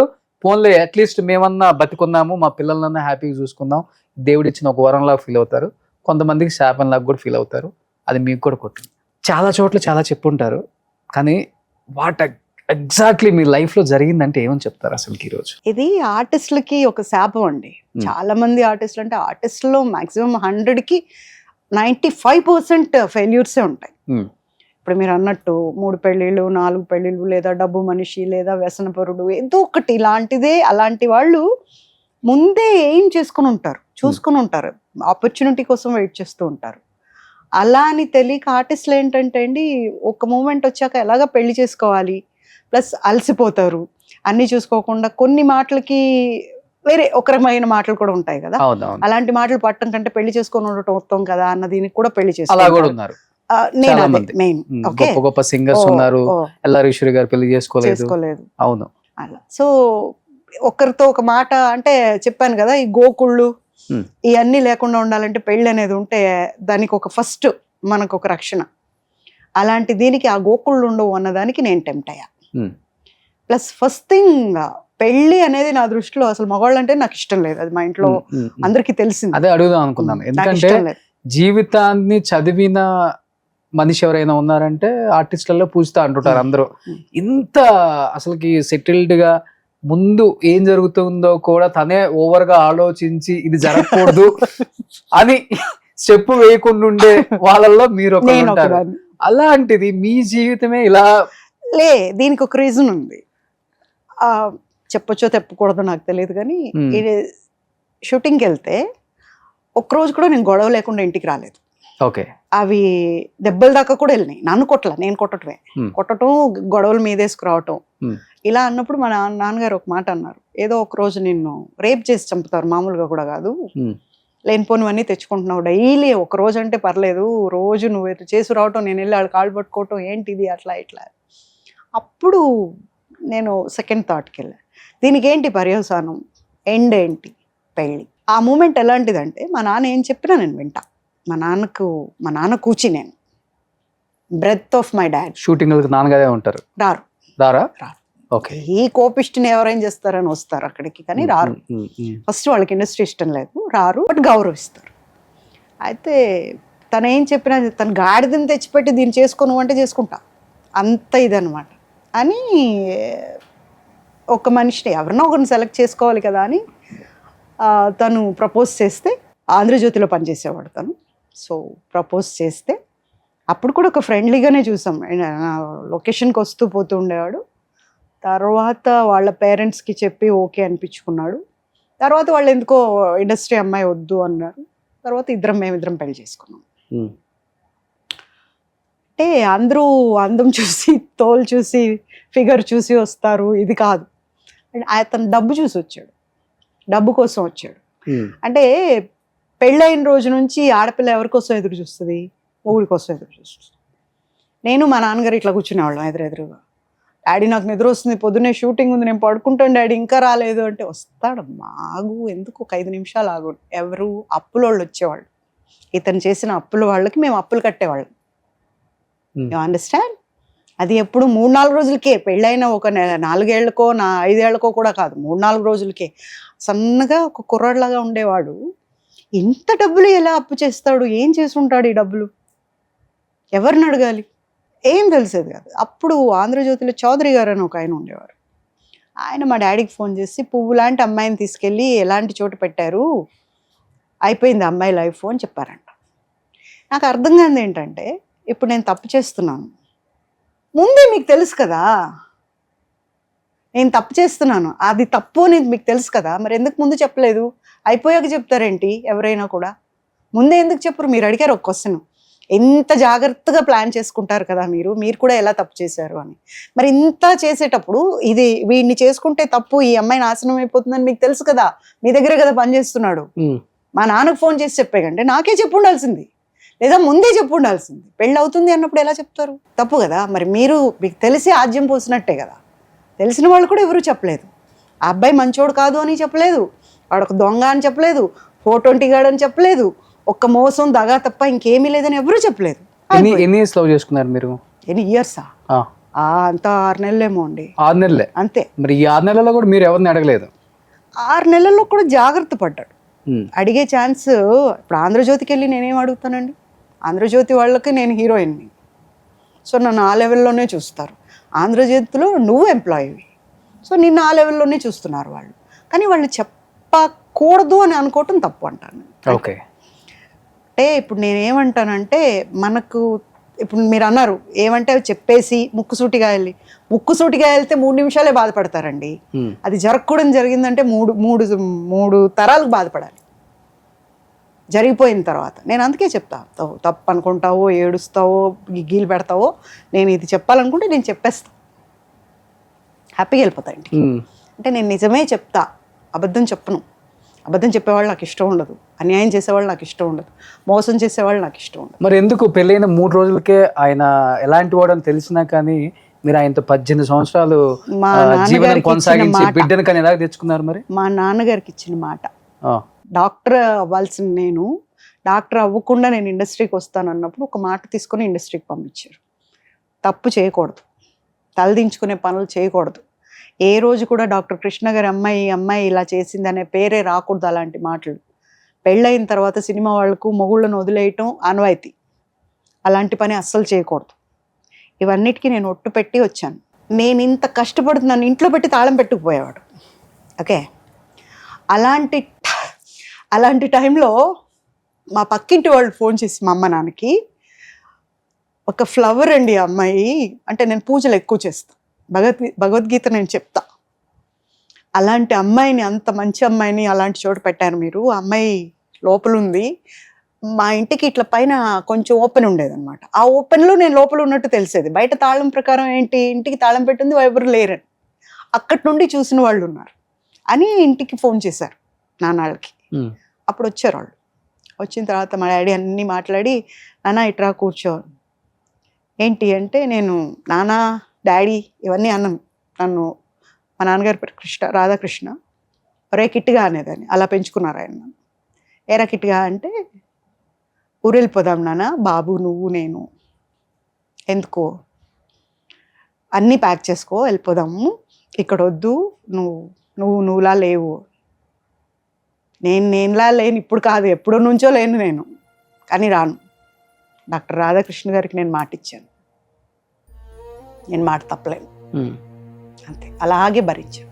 చనిపోయే ముందు నేను ఒకసారి వచ్చారు, నేను షూటింగ్కి వెళ్తే ఇతను మెడబట్టి గెంటేశారంట మా నాన్నని. అది నాకు అమ్మ చెప్పలా. అమ్మ చనిపోయే ముందు నేను ఒక ఐటీ పార్ట్నర్షిప్ చేస్తుంటే అతనికి చెప్పారు, ఎలా తోసారంట, పాపకు తెలియదు, తెలిస్తే చంపేస్తుంది. అతను నాకు చెప్పలా, అమ్మ చనిపోయిన తర్వాత చెప్పారు. అప్పటికే వెళ్ళిపోయాడు, అన్నీ వేసుకొని పారిపోయాడు, తెలీదు అవన్నీ నాకు. అలా జీవితంలో ఎప్పుడైతే మా నాన్న వెళ్ళిపోయాడో నాలో ఉన్నదంతా వెళ్ళిపోయింది. ఎక్కడ ఏడ్చేదాన్ని కాదు నన్ను. మా నాన్న అబ్బాయిలాగా పెంచాడు, అమ్మాయిలాగా పెంచలా. ఒక్క నాన్న దగ్గరికి వచ్చినప్పుడే బాధలన్నీ వచ్చి నన్ను ఇలా అన్నారు, అలా అన్నారు అని ఏడ్చేదాన్ని. ఇంకెప్పుడు ఏడ్చేదాన్ని. దాని తర్వాత ఏడవటమే మర్చిపోయా. ఈ సంవత్సరాలన్నింటిలో ఇన్ని బాధలు చూశాక కళ్ళల్లో నీళ్లు ఎవాపరేట్ అయిపోయినాయి. అండ్ ఏడవాలి అని, ఏడుపు అనేది వచ్చినప్పుడు ఓహో ఏడవాలా అన్న ఫీలింగ్ వస్తుంది, అంతే. ఓకే. నాన్నగారు పోయిన తర్వాత మీరే వద్దనుకుని వదిలిపెట్టేశారు ఆయన్ని, లేకపోతే ఆయనంతటా ఆయనే? అప్పటికే అతను వ్యసనపురుడు అయిపోయాడండి, అది నాకు తెలియలేదు. ఫిలిం నగర్లో అచ్యుత్ రెడ్డి గారి స్టూడియో తీసుకున్నాడు లీజ్కి, నా డబ్బులతోనే. తీసుకున్న తర్వాత అక్కడ మోసం, దగ, సర్కిల్, అంత చెడు సర్కిల్ని పెంచుకోవటం, ఇవంతా నేర్చుకున్నాడు తను బాగా. అక్కడ డబ్బులు సంపాదించి దాచుకొని లేవని నావి తింటున్నాడు, నావి. అక్కడ ఏమేం చేయకూడదో అవన్నీ చేసుకొని ఒక ఎంపీకి క్యాన్వాసింగ్కి వెళ్ళాడు. మరి ఆవిడ గెలిచారంట. అప్పుడు గెలిచిన తర్వాత ఇతను ఫేస్బుక్ ఎంబడి పడ్డాడు బాగా. ఫేస్బుక్లో ఒక 9 మంది అమ్మాయిల్ని ట్రాప్ చేశాడు. మీకన్నా ముందా మీ తర్వాత? నా తర్వాత. నేను ఉండగా మమ్మల్ని బెడ్రూమ్లో గొళ్ళెం పెట్టేసి వాళ్ళతో కంటిన్యూ చేసేవాడు అనమాట, చాటింగ్లు ఇవన్నీ. ఓకే. అది కూడా మనకు తెలియదు. ఒకరోజు నేను షూటింగ్కి వెళ్ళి రాత్రి లేట్గా వచ్చేసరికి ఒక ఫోన్ మోగుతా ఉంది. నేను వచ్చానని నిద్రపోయినట్టు యాక్ట్ చేస్తూ బెడ్షీట్ ముసుగేసుకుని పడుకుని ఆ టైప్ తిరిగి పడుకున్నాడు అనమాట. నేను వచ్చి ఎందుకు ఫోన్ తీయట్లేదు, మామూలుగా ఫోన్ లేకుండా బతకలేడు, ఎందుకు ఫోన్ తీయట్లేదని ఇలా చూస్తే పావని అని ఉంది పైన. ఎవరో ఒకరు కంపెనీలోంచి చేస్తూ ఉంటారు కదా ఆఫీస్ నుంచి, ఎందుకు ఫోన్ తీయట్లేదని నాకెందుకు అని చెప్పి పడుకున్నాను. కాసేపు మెసేజ్ వచ్చింది దాంట్లో, నేను బెడ్రూమ్లో ఉన్నాను, నువ్వు బెడ్రూమ్లో ఉన్నాను అన్నావు కదా, ఎందుకని ఫోన్ లిఫ్ట్ చేయట్లేదు, నాకు ఇప్పుడు మాట్లాడాలని ఉంది నీతో, బాగా మాట్లాడుతున్నావు కదా, సడన్గా ఎందుకు పెట్టేశావు అని వచ్చింది మెసేజ్. ఒక్క నిమిషం నాకు అర్థం కాల, ఏంటిది మెసేజ్ ఈవిడ నుంచే వచ్చింది, ఒక లేడీ నుంచి, బెడ్రూమ్లో ఉండటం ఏంటి, బెడ్రూమ్ గురించి మాటలేంటి, మళ్ళీ ఇమ్మీడియట్ నిద్రపోతున్నావా, అలా ఎలా నిద్ర వచ్చింది ఒక్క నిమిషంలో నీకు అని. నాకు డోర్ తెరిచాడు కదా, ఒక్క నిమిషమే అయింది, కంటిన్యూస్గా మెసేజెస్ వస్తున్నాయి. నేనేం చేశాను, నాకు ఎందుకో డౌట్ వచ్చింది, ఇదేంటన్నా జరుగుతుందా, నేను పట్టించుకోవట్లేదా, వాటిని నాకు పంపించుకున్నా. సీ హిజ్ క్రిమినల్ మైండ్, నాకు పంపించుకున్నానా, నేను మేకప్ తీసేసి స్నానం చేసి వచ్చి పడుకున్నాను. నేను నిద్రపోయాక, బాగా నిద్రపోతున్నాక ఆ మెసేజ్లు డిలీట్ చేసేసాడు, చేసేసి పడుకున్నాడు. నెక్స్ట్ డే అతని బర్త్డే, నేను అన్నీ కొనుక్కొచ్చి పెట్టాను తనకు, A to Z కొనేదాన్ని అనమాట. ఒక మనిషి పొద్దున్న లేస్తే వేసుకునేవి ఏమేమి ఉంటాయో అవి వేసి, ఒక గోల్డ్ చైన్ ప్రతి బర్త్డేకి ఏదో ఒకటి ఇస్తాను. అలా ఇద్దరం మాట్లాడుకో. అప్పటికి మాట్లాడుకోరు అయినా? పెళ్ళి అయిన 7-8 నెలల నుంచే మాట్లాడుకో. ఓకే. తనేమన్నా చెప్పాలన్నా కూడా ఇదంట ఇట్లా అంట, ఎవరో గాడిదో గుర్రమో సోఫానో టీవీకో చెప్పినట్లే, నేను అస్సలు చెప్పను.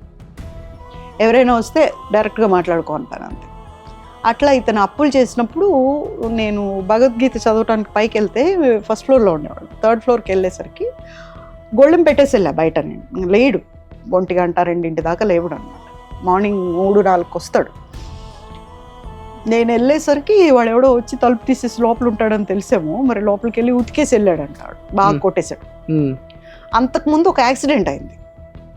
యాక్సిడెంట్ అయితే ఇక్కడ తల పగలు కొట్టారు, ఇలా చీలిపోయింది. అతన్ని లాస్ట్లో కొన ఊపిరితో ఉంటే తీసుకొని వెళ్ళిపోయాయి, అపోలోలో అడ్మిట్ చేశారు. అక్కడ డాక్టర్ దగ్గర ఇతను కూడా ఉంటారు కదా చిల్లర గ్యాంగ్, వాళ్ళు ఏదో డాక్టర్స్ని చెడ్డ మాటలు తిట్టారంట. వాళ్ళు మేము అడ్మిట్ చేసుకొని పోండి అని బయటపడేశారు. బ్లీడ్, ఒక స్ట్రెచర్లో బ్లీడ్లో మునిగిపోయింది ఒక బాడీ. తెల్లవారుజామున నాకు ఫోన్ చేశారు పోలీస్, అమ్మ ఇట్లా యాక్సిడెంట్ అయింది, ఈ నంబర్ ఉంది దాంట్లో, మీరెవరో నాకు తెలియదు, పలానా చోటు అపోలోలో ఉంది. నాకు దేనికి భయపడను, నేను బ్లడ్ అంటే భయం, చాలా భయం, బ్లడ్ అంటే ఫోబిక్. వెళ్తే నాకు ఫోన్ చేసిన అబ్బాయి, ఒక అబ్బాయి ఉన్నాడు, రామోజీరావు గారు మనోడో ఏదో అబ్బాయి, వదిన ఇక్కడ ఉన్నాడు రండి అని చెప్పి తీసుకెళ్ళాడు. ఏమైంది చెప్పు అంటే, ఏం లేదు చిన్న ప్లాస్టర్ వేశారు. లోపలికి వెళ్తే ఒక రక్త మడుగులో ఒక బాడీ ఉంది, ఇంకా ఏం చేయలేదు, అక్కడ ఉంది, పడుంది. ఇలా చూస్తూ ఉన్నా నేను, అంత లోపలికి ఎంటర్ అవుతూ అక్కడ ఫస్ట్ పేషెంట్ అని ట్యాగ్స్ వేలాడేస్తున్నారు. లోపలికి వెళ్ళి ఎందుకు ట్రీట్మెంట్ చేయలేదంటే, మనుషుల మేడం, అతని చుట్టూ ఉన్నోళ్ళు మమ్మల్ని ఎన్ని బూతు మాటలంతా తిట్టారు, మాకు అక్కర్లేదు ఇలాంటి పేషెంట్స్ అని చెప్పి. యాక్చువల్గా నాకు సిజేరియన్ అయింది అపోలోలో, నా డాక్టర్ ఉంది అక్కడ. పరిగెట్టుకొని వెళ్ళి అమ్మ ఇట్లా అయింది, యాక్సిడెంట్ అయిందంట, చూసుకోకుండా అలా పెట్టాను, నువ్వు పదా నేను వస్తాను అన్న. వచ్చేసరికి అక్కడ ఉన్నాడా డ్యూటీ డాక్టర్. మీరు డాక్టరా, కనిపించలేదా అన్న. కనిపిస్తుంది, అక్కడ రాసింది కూడా కనిపిస్తుంది, ఫస్ట్ పేషెంట్ అని. దాని అర్థం తెలుసా మీకు? ఎటువంటి పరిస్థితుల్లో ఉన్నా, ఏమైనా డబ్బు ఉన్నా లేకపోయినా ఫస్ట్ పేషెంట్ని చూడాలి. ఇప్పుడు అతనికి ఏమన్నా చచ్చిపోయాడు, నువ్వు ఇస్తావా నాకు? నేను నీకు బ్లాంక్ చెక్ ఇస్తా, నువ్వు నాకు ఇస్తావా? పిలవండి ప్రతాప్ రెడ్డి గారిని మాట్లాడతాను. పెద్దగా గొడవ చేసేసరికి మా డాక్టర్ వచ్చి ఇమ్మీడియట్గా తీసుకెళ్ళి లోపలికి వెళ్ళి చేసి అంతా చేసి ఇచ్చేస్తే, రోడ్డు మీద యాక్సిడెంట్ అయినందుకు అతనికి ముందు నుండి లేనిపోని వ్యసనాలు ఉన్నాయేమో నాకు తెలీదు, అక్కడ అతనికి ఏదో డిసీజ్ ఉంది అని బయటపడింది. ఏం డిసీజ్ ఉంది? ఏదో పేరండి నాకు తెలియదు. మొత్తానికి మనం దగ్గరికి వెళ్ళకూడదంట, మాస్క్ వేసుకోవాలి, గ్లౌజ్ వేసుకోవాలి, ఇట్లా ఏదో చెప్పారు. మీరు అసలు దగ్గర ఉండదని, బాబుని అసలు దగ్గరకు పంపించదండి అని చెప్పారు. అక్కడ ఉంది పడింది ఎవరు, మీ వారేనా? ప్లీజ్ అండి మీరు ఏమైనా అనండి, నేను మాట్లాడతాను, కానీ వారు హస్బెండ్ అని మాత్రం అతను, ఓకే, అతని పేరు విజయ్ గోపాల్, ఓకే, అతను అనండి దయచేసి, మీరు ఏమనుకోవద్దు. నాకు అసలు అప్పుడు ప్రేమే లేదా అంత దూరం వెళ్ళి అంత గొడవ చేశారా ఆయన గురించి? మరి అప్పుడు అంటే ద సిచ్యుయేషన్ ఏంటి అంటే చావు బతుకుల్లో ఉన్న ఒక మనిషి, మానవత్వం ఇంపార్టెంట్ ఫస్ట్, దాని తర్వాత ఏమైనా నువ్వెంత అంటే నువ్వెంత తెలుసుకుందాం అంటే తర్వాత. బట్ అక్కడ కండిషన్లో ఇతను బిలాంగ్స్ టు నేను అనేది అక్కడ ఎంటర్ అయి ఉంది ఒకటి. రెండు, ఒక మనిషి రక్తంలో కొట్టుకుంటున్నాడు. నేను అలాంటి కల్చర్లో రాలా. ఏమైనా సరే ముందు హెల్ప్ చేయాలి. మేము అప్పటికీ మాట్లాడాం, వెళ్ళా, అంతా ట్రీట్మెంట్ చేసాం. మా అమ్మ నాన్న వచ్చారు, మా అక్క వచ్చింది, అందరూ చూశారు, అంతా చేశారు. అంతా అయిపోయాక ఇంటికి తీసుకొచ్చాం. 1 సంవత్సరం లేట్ ఇతను ఏదో ఆపరేషన్ చేశారు 8 గంటలని. 6 గంటలో వస్తామని 8 గంటలు అయింది ఆపరేషన్ నుంచి బయటికి రాలా. అప్పటికి మా అమ్మ వాళ్ళు వచ్చేసారు. ఎలా ఉన్నావమ్మా అన్నారు. అంతే, అలా కూలిపోయా. భయం, బ్లడ్ అంటే భయం, హాస్పిటల్ అంటే భయం నాకు. అప్పుడు ఇంటికి తీసుకొస్తే సంవత్సరం అన్నోండి 3 నెలల్లో నుంచోబెట్టా. తనకు పెట్టిన తిండి కానివ్వండి, ఏమైనా కానివ్వండి, అలా చేసి చాకిరీ అంటారు కదా, మీరే దగ్గర నుంచి చూసుకున్నారు. నేనే. బాత్రూమ్ వెళ్తే కూడా నేనే, మాట్లాడకపోయినా నేనే చేస్తే లేచి నుంచి మూడో నెలలో ఏంటి ఏదో పెద్ద పొడిచానని చెప్పి ఎగేసుకుంటున్నావు, ఏం చేసావు నువ్వు నాకు అన్నాడు. నాకు ఒకటే అలవాటు అండి చిన్నప్పటి నుండి. ఇప్పుడు నేను మీకు ఏమైనా చేశాను అనుకో, నేను చేశానని ఎవ్వరికీ చెప్పను. నాకు చెప్పుకునే అలవాటే లేదు. ఎందుకంటే అంతే, అది చెయ్యాలన్నాం, చేసాం అంతే. కామ్గా ఉన్నాను. ఒక అతను వచ్చాడు, ప్రొడ్యూసర్ అని. నేను I was with half hands dress, నైటీలో ఉన్నా. అటు ఇటు నా ఇల్లు అండి, నా ఇంట్లో నేను తిరుగుతున్నాను. ఈ వాజ్ లుకింగ్ బ్యాడ్లీ. అది తెలుస్తుంది, ఒక మనిషి మనల్ని గుచ్చి చూస్తుంటే ఆ గుచ్చింది తెలుస్తుంది మనకి. నేను ఇలా చూసినప్పుడు తల తిప్పుకోవటం, నేను లేకపోతే ఇలాగే చూడటం, అలా చేస్తున్నాడు. నాకు నచ్చలా. ఏంటిది అనుకొని నేను లోపలికి వెళ్ళిపోయి డ్రెస్ మార్చుకొని వచ్చా. ఐ ఫెల్ట్ అనీజీగా అనిపించింది. వచ్చి ఇలాంటి వాళ్ళని ఇంటికి రానియద్దు అని చెప్పి, ఇంటి దాకా అసలు ఇంతవరకు ఎప్పుడూ లేదు, ఇంటికి ఎందుకు తీసుకొచ్చావు, ప్రొడ్యూసర్స్ నేనే పిలవలేదు, హీరోయిన్ అయ్యి నువ్వెందుకు పిలిచావా, అతను చాలా మంచోడు. వెళ్ళిపోయా. నెక్స్ట్ డే ఎక్కడికో పోయి 2 లక్షల డబ్బు ఏదో జేబులో పెట్టుకున్నాడంట. గొడవ వేసుకొని కొట్టి ఆ డబ్బులు తీసేసుకొని పంపించారు. ఓకే.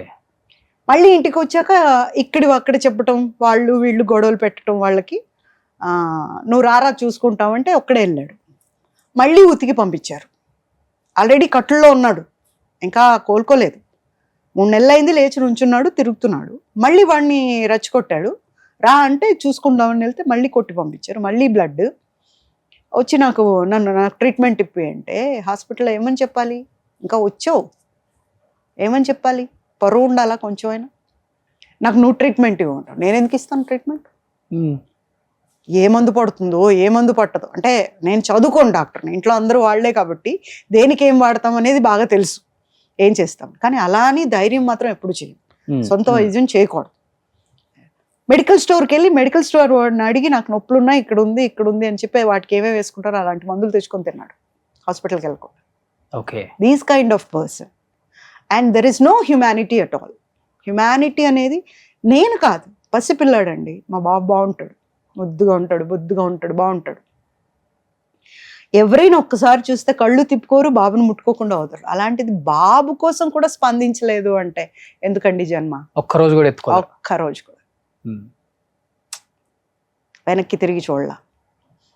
ఎవరో ఒక ఆడది నన్ను మీరు పెంచగలరో లేరో, నేను మీ బాబుకి అమ్మ అవుతాను అంటే పక్కన కూర్చొని ఉంటున్నాడు. వాడి తండ్రి ఎట్లా అవుతాడండి? ఎవరితో? ఎప్పుడు వెళ్ళిపోయారు ఇంట్లో నుంచి మరి ఆయన? ఇదంతా జరిగిన తర్వాత అయినాక ఒక బర్త్డే రోజు అండి, అక్టోబర్ 1 అతని బర్త్డే. అక్టోబర్ 1 స్నానం చేసి ఇవన్నీ తగిలించుకొని నేను తెచ్చినవన్నీ వేసుకొని వెళ్ళిపోయాడు. అప్పటికే నగలు డబ్బులు అన్ని దాటించేశాడు. మీరు లేరు ఇంట్లో? నేను షూటింగ్స్కి వెళ్తుంటా కదా, బీరువా పైన తాళాలు పెట్టే అలవాటు నాకు. అంటే ఇప్పుడు ఒక ఆయన కూడా అడిగారు ఇలాగే, అలా ఎలా నమ్మేసావమ్మా అని. బుద్ధి ఉందా అండి? దేవుడు తర్వాత ఆడది ఎవరిని నమ్ముతుంది? మొగుడిని నమ్ముతుంది. ఇంట్లో తాళాలు ఇంట్లో పెడతాం, ఎక్కడ పడితే. ఇంత జరుగుతుందా కానీ ఇంకా నమ్ముతున్నారు కదా, మనకు తెలియదు కదా లోపల మాయమైపోతున్నాయని. డబ్బులు ఇవన్నీ దొంగతనం చేస్తాడని తెలియదు. పిల్లాడు పడుకొని ఉంటే పిల్లాడు గొంతులో చేయి నిప్పుకొని పోయావంటే నువ్వేం తండ్రి? సో పోతా డబ్బులు గోల్డ్ బాగా వేసుకెళ్ళిపోయాడు. ఎంత ఉంటుంది గోల్డ్ అంటే? ఇప్పుడు ఈ కాలానికి అమ్మినా లేదంటే తీసుకున్న ఒక 2.5 కోటి పైన ఉంటాయి. 2.5 కోట్ల గోల్డ్. డబ్బులు కూడా క్యాష్ అంతే తీసుకెళ్ళి మొత్తం. అసలు ఇంట్లో ఏం లేదు, ఇంకా ఏం లేదు. మా బాబుకి పొద్దునే నేను ఎలా బూస్ట్ డబ్బా కొనాలో కూడా తెలియలేదు, అలా ఉంది. కాకపోతే ఒక అలవాటు ఉండేదండి నాకు. మా బాబుకి రోజు 100 రూపాయలు వేసేదాన్ని ఒక హుండీలో. ఎంత పెద్ద కుండతో చేస్తారు కదా, అట్లాంటి కుండ. ఆ కుండ కాపాడింది, మా అబ్బాయి కాపాడాడు నన్ను, నా ఫైనాన్సర్. అది పగలగొట్టి దాంతో పగలగొట్టి ఇంటికి అద్దె కట్టి అడ్వాన్స్ కట్టి 6 నెలల రేషన్ తెచ్చి ఇంట్లో వేసుకొని మా బాబుకి స్కూల్లో వేసి. సొంత ఇల్లు కాదు. కాదు. సో మీరు ప్రాణానికి ప్రాణంగానే ప్రేమించారు చెప్పాలంటే. ఇంత జరిగిన ప్రేమ అనేది వెళ్ళిపోయిందండి, తెలిసిపోయింది. కాకపోతే కాన్ బట్ పొజిషన్ ఇంకా ఉండాల్సిన పరిస్థితి కాబట్టి ఉంది. ఎవరొకరితో అడ్జస్ట్ ఎట్లయినా అవ్వాలి. ఫస్ట్ వాళ్ళతోనే అడ్జస్ట్ అయితే పూజిత ఒక ముగ్గురుతోనే ఉందిరా. అబ్బా 4 లేదండి బాబు, ఆలోచన కూడా లేదు. ఓకే. అతను అదే కదా మీ నాన్నగారి కోరిక అదే, ఒక భర్తతోనే ఉండాలి. ఆర్టిస్టులు అంటే భర్తలను వదిలిపెడతారు. సో నువ్వు అదే కదా ఆయన కూడా. బట్ మీ తర్వాత ఎంతమందిని మోసం చేశారు ఆయన? ఇంకా మరి 8 మందిని. అబ్బా. 9వ వ్యక్తి IAS ఆఫీసర్ రేఖారాణి గారు, పరదేశీ నాయుడు గారి వైఫ్ ఆవిడ. అరే అప్పుడు కూబింగ్ లో చనిపోయారు ఆయన, వరంగల్ కరీంనగర్ ఎక్కడో. అక్కడే ఆయన వైఫ్ ఆవిడ. ఫేస్బుక్ లో ప్రేమించుకున్నారంట ఇద్దరు. తర్వాత పెళ్లి చేసుకోవాలి అని ఫస్ట్ పెట్టినప్పుడు వాళ్ళ అమ్మ నాన్న వచ్చారు నా దగ్గరికి. వాళ్ళ నాన్నగారు స్టంట్ వేసుకుని ఉన్నారు. స్టంట్ తీసాక అదే డిశ్చార్జ్ చేస్తారు కదా, డైరెక్ట్ గా నా దగ్గరకు వచ్చారు. వచ్చేసి అమ్మ ఒక పెళ్లి ఆపాలి అర్జెంట్ అని, రేపే పెళ్లి. ఒక ఫంక్షన్ హాల్లో బుక్ చేశారు. అంటే నేను అనుకున్నా, నేను అప్పుడు లీడ్ ఇండియా అని ఒక ఆర్గనైజేషన్కి పనిచేసేదాన్ని. ఏ అమ్మాయి అబ్బాయి లేచిపోతూ ఉంటారు కదండి ఎక్కువ. ఏ ఏరియా అమ్మా, ఏ స్కూల్లో అని అడిగితే స్కూల్ కాదమ్మా ఆమె ఐఏఎస్ ఆమెకి నేనేం చేస్తానండి అంటే, విజయ్ గోపాల్ తెలుసా నీకు? ఏ విజయ్ గోపాల్? నీ మొగుడు విజయ్ గోపాల్ చెప్పండి అంటే, అతనే పెళ్లి చేసుకుంటుంది. ఒక్క నిమిషం అమ్మా లోపలికి వెళ్ళి వైట్ పేపర్ మీద సైన్ చేయి. ఇప్పటికి 4 సార్లు పంపించిన అతను రెఫ్యూజ్ చేశాడు, డైవోర్స్ ఇవ్వట్లేదు, తీసుకోండి. ఆవిడ చింపేసి, నేను నీ హెల్ప్ కోసం వచ్చానమ్మా, నువ్వు డైవర్స్ ఇస్తానంటావేంటి? ఏంటంటే, నువ్వే ఫస్ట్ వైఫ్వి, నువ్వు అబ్జెక్ట్ చేస్తేనే పెళ్ళి ఆగుతుంది, నా కూతుర్ని మోసం చేస్తున్నాడు. IAS ఆఫీసర్ అంటారు మీ కూతుర్ని మోసం చేయటం ఏంటమ్మా? ఆవిడ ఇలా చూసిందంటే పోలీసులు కుమ్మేస్తారు కదా అని. ఆమెకి 28, 29 ఏళ్ళ కొడుకు ఉన్నాడు అప్పటికి. నేను నోరు తెరిచా, ఏంటి అంత పెద్ద కొడుకుంటే పెళ్లి చేసుకుంటుందా అంటే, చేసుకుంటుందా కాదమ్మా, ఇంకాసేపట్లో పెళ్ళి అయిపోద్ది. అప్పుడు నేను షీ టీమ్స్లో బుక్ చేశాను. వాళ్ళే దగ్గరుండి గైడ్ చేశారు. బుక్ చేస్తే ఇది ఉంటుంది కదా, రిజిస్టర్ ఉంటుంది, దాంట్లో పేజే చింపేశారు వాళ్ళు. ఆ రోజు మండపం బుక్ అయింది అన్నది పేజే చింపేశారు. ఇది ఉండకూడదు, ఎవిడెన్స్ ఉండకూడదు. 3 రోజుల తర్వాత IPS గారింట్లో ఆవిడ చేశారు వాళ్ళిద్దరికి పెళ్లి. ఓకే. ఇంత జరిగిందని తెలిసినా కానీ ఆమె కూడా పెళ్లి చేసుకున్నారు. అంతా తెలుసు ఆవిడికి, అంతా తెలుసు, వీళ్ళందరికీ తెలుసు. వీళ్ళంతా ఒక గ్యాంగ్ అండి. ఒక MP, IAS ఆఫీసర్, వాళ్ళ అమ్మ వాళ్ళ చెల్లి, వీళ్ళందరికీ బినామీ ఇతను. వాళ్ళ ఆస్తులన్నీ వీడి పేరున్నాయి. ఓకే. సో అవి కాపాడటానికి ఆటోమేటిక్గా వీళ్ళు కాపాడతారు. అతని మీద ఎన్ని కేసులు పెట్టినా వాళ్ళ ఆస్తులు కాపాడుకోవాలంటే వీడిని కాపాడాలి. బట్ మరి ఆయన పెళ్లి చేసుకున్న తర్వాత ఉన్నారా ఇప్పుడు ఆమెతో, లేకపోతే? వాళ్ళు విడిపోయారంటండి. వాళ్ళు విడిపోయి ఇప్పుడు ఆవిడ వేరే పెళ్లి చేసుకున్నారంట మళ్ళీ IPS. ఇప్పుడు ఏం చేస్తున్నారు మరి? ఇంకా తెలీదండి నాకు. వేరే అదే ఫేస్బుక్ చూస్తూ ఉంటాడు వేరే క్యాండిడేట్ కోసం, ఆ పని మీదే ఉంటాడు. ఓకే. ఇప్పుడు 9 అయిపోయినాయి. అంటే నాకు అర్థం కాదు ఏంటంటే, ఇదంతా 9 అయిపోయింది. 9 సంవత్సరాల క్రితం పెద్ద సంచలనం మీ న్యూస్ చెప్పాలంటే.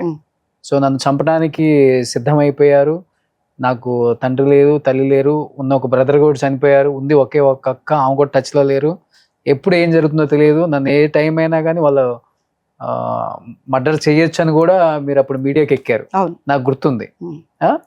సో తీసుకెళ్లారు కూడా నన్ను, ఇలా జరుగుతుందే కాదు, తీసుకెళ్లారు కూడా నన్ను చంపడానికి. ఓకే. సఫారీ ఇచ్చిన వల్ల నేను సినిమా స్టైల్లో తప్పించుకొని వచ్చాను. ఎట్లా? వాళ్ళు నాతో మాట్లాడిన తర్వాత ఆవిడ కూడా వచ్చారు. ఆవిడ కూడా వచ్చి మాట్లాడి, ఇప్పుడు మీ అబ్బాయికి నేను తల్లి అయితే మీ అబ్బాయి గట్టెక్కుతాడు, లేకపోతే నీ దగ్గర ఏమీ లేదు, ఏం చేస్తావు అని. నాకు కోపం వచ్చి నేను కూడా తిట్టేశా బాగా. తిట్టిన తర్వాత అతను ఎవరైతే నన్ను ఎత్తుకెళ్ళారో అతను అన్నాడు, గన్ అట్లా ముందేసి, పిల్లల్ని బజార్న వేస్తున్నారు మీరు, మీకు కొంచెమన్నా బుద్ధి ఉంది? ఎవరయ్యా పిల్లల్ని బజార్న వేస్తుంది? పిల్లాడి కోసం నేను మళ్ళీ ఇండస్ట్రీకి వెళ్ళలేదు, ఎందుకంటే పొడుస్తారు మాటలతో, లేదా ఒకడు రాయేస్తాడు, ఇప్పుడు ఎట్లా కష్టంలో ఉంది కదా పడకపోతుందా అని. అలాంటివన్నీ తప్పించుకొని నా బిడ్డకే న్యాయం చేయాలని నా బిడ్డ చేయి పట్టుకొని నేను తిరుగుతున్నా.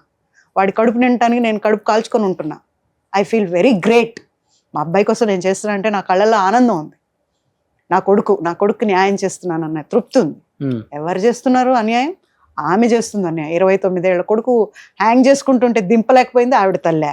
ఆవిడ నా కొడుకు తల్లి అవుతుందా? ఎట్లా అవుతుంది నా కొడుకు తల్లి? నేను చెప్తేనే నమ్మాలి వాడైన తండ్రి అని, లేకపోతే నమ్మలేడు కదా. పో అనుకోపో, ఏమనుకుంటావు? ఆడదాని మీదగా అన్నాడుగా అక్కడికి, నాకు ఇంకొక పెళ్ళయింది అని ఒక మీడియాలో చెప్పాడు, నాకు ఇంకొక పెళ్ళయింది. నేను అన్నా, ఫోన్లో వీడు ఎట్లా లేడు, వాడినన్నా రమ్మనండి, అప్పులు కట్టుకుంటాడు, నాకు జరుగుబాటు కూడా లేదు కదా, కనీసం మమ్మల్ని అయినా చూస్తాడు. మీడియా ఆయనైతే కెమెరా కింద పెట్టేసి నవ్వుతున్నాడు, పాప నువ్వు మారవా అని. ఎందుకు మారాలి? ఉంటే మారాలి, అంతే కదా. ఇప్పుడు ఒకటి లేడంటే ఇంకోటి వస్తే మంచిదే కదా, జరిగిపోతుంది. మీకు ఇంకొకటితో పెళ్ళయిందని ఏడన్నా ఏడి మరి అన్నా పెళ్ళైన అన్నేడి? ఇప్పుడు నువ్వు లేవుగా, వచ్చేస్తా పరిగెత్తి రావాలి కదా, ఒకతే ఉందని. రాలేదే.